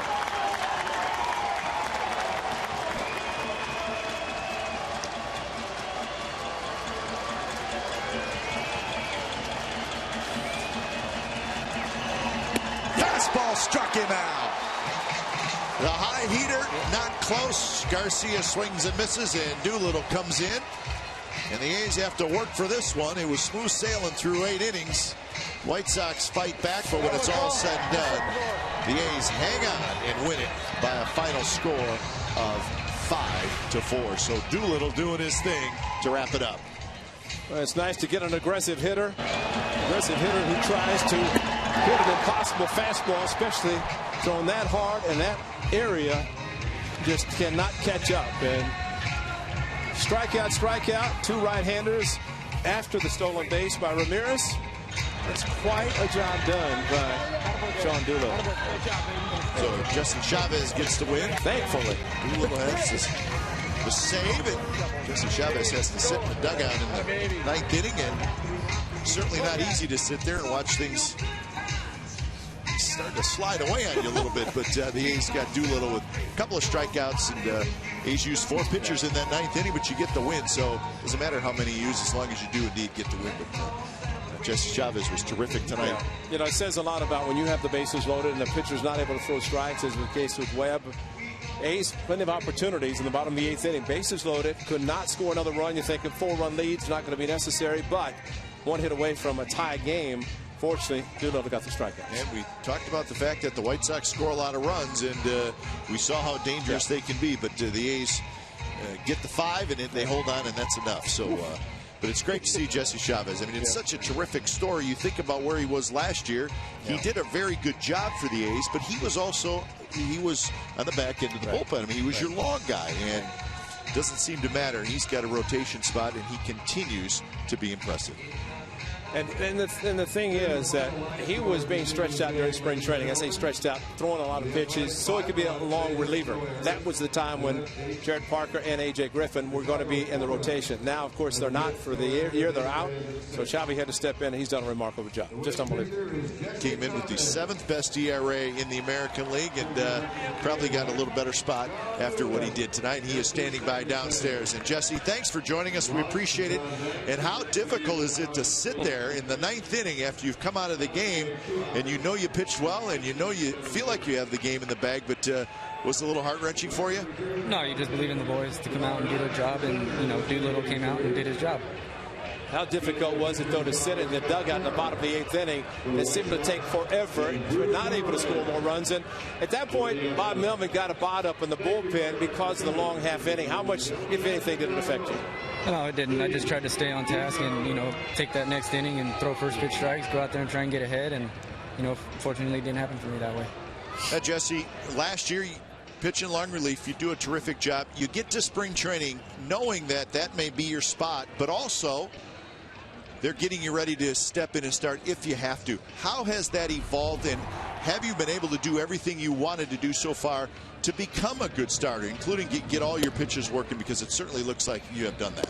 Yeah, it's just the 4 days in between that gets me going for the 5th day. And coming to the ballpark with the other 4 starters, we just feed off each other, and you know, that's all we can ask for, and that's all we look forward to keep doing. Xavi, we're seeing all these great curveballs. You started to throw after Vicente hit what looked like the cut fastball. You could confirm or deny whatever that pitch was, but what prompted you to start throwing more curveballs, especially when you got the 2 strikes? Talked before the game about you and Sonny Gray with a hard curveball, something that don't see a lot. How important was that for you, and how much did you start to use it, maybe because of what Vicente did? It's just something I got a feel for the end of my last start and into the bullpen and in between. And today it was one that we wanted to hold off until we needed to, and we waited as long as we could, and then we went to it. Well, Jesse, congratulations on a great performance, and you've been a lot of fun to watch so far this year. We appreciate you stopping by. Thank you. All right, so Jesse Chavez gets his 3rd win. Again, the ERA right around 2.5, and he is fun to watch because he's not a big guy, you know, maybe 160 pounds at the most, but he comes right at you. He's got good stuff, and he's got pitches to strike you out if he has to, so he really has the whole repertoire. And the interesting thing, I think he just said, they were trying to hold off with the curveball. He's got a great curveball, and he hung the one to Beckham for the double. But then after that, the right-hander started chasing away with the breaking ball because he got ahead. And I think that was the biggest thing, to get ahead with strikes, first pitch strikes. I think 30 batters, 22 first pitch strikes tonight. So he got ahead so he could utilize what he said he was holding off on, and that was the curveball. But it was great, and it's great to see him in the rotation. I think more and more people are going to say, what is going on with Jesse Chavez? They're saying firsthand, and we've been able to see that, and I think now everybody else is. So the A's have won 5 in a row. They are now 24-15, and they continue to roll along with 2 more games left to go in this series against the White Sox. But game 1 goes to the A's. They hang on, and I mean hang on. 5-4 is the final. You've been watching A's Baseball on Comcast Sportsnet California. A's Postgame Live is set to go.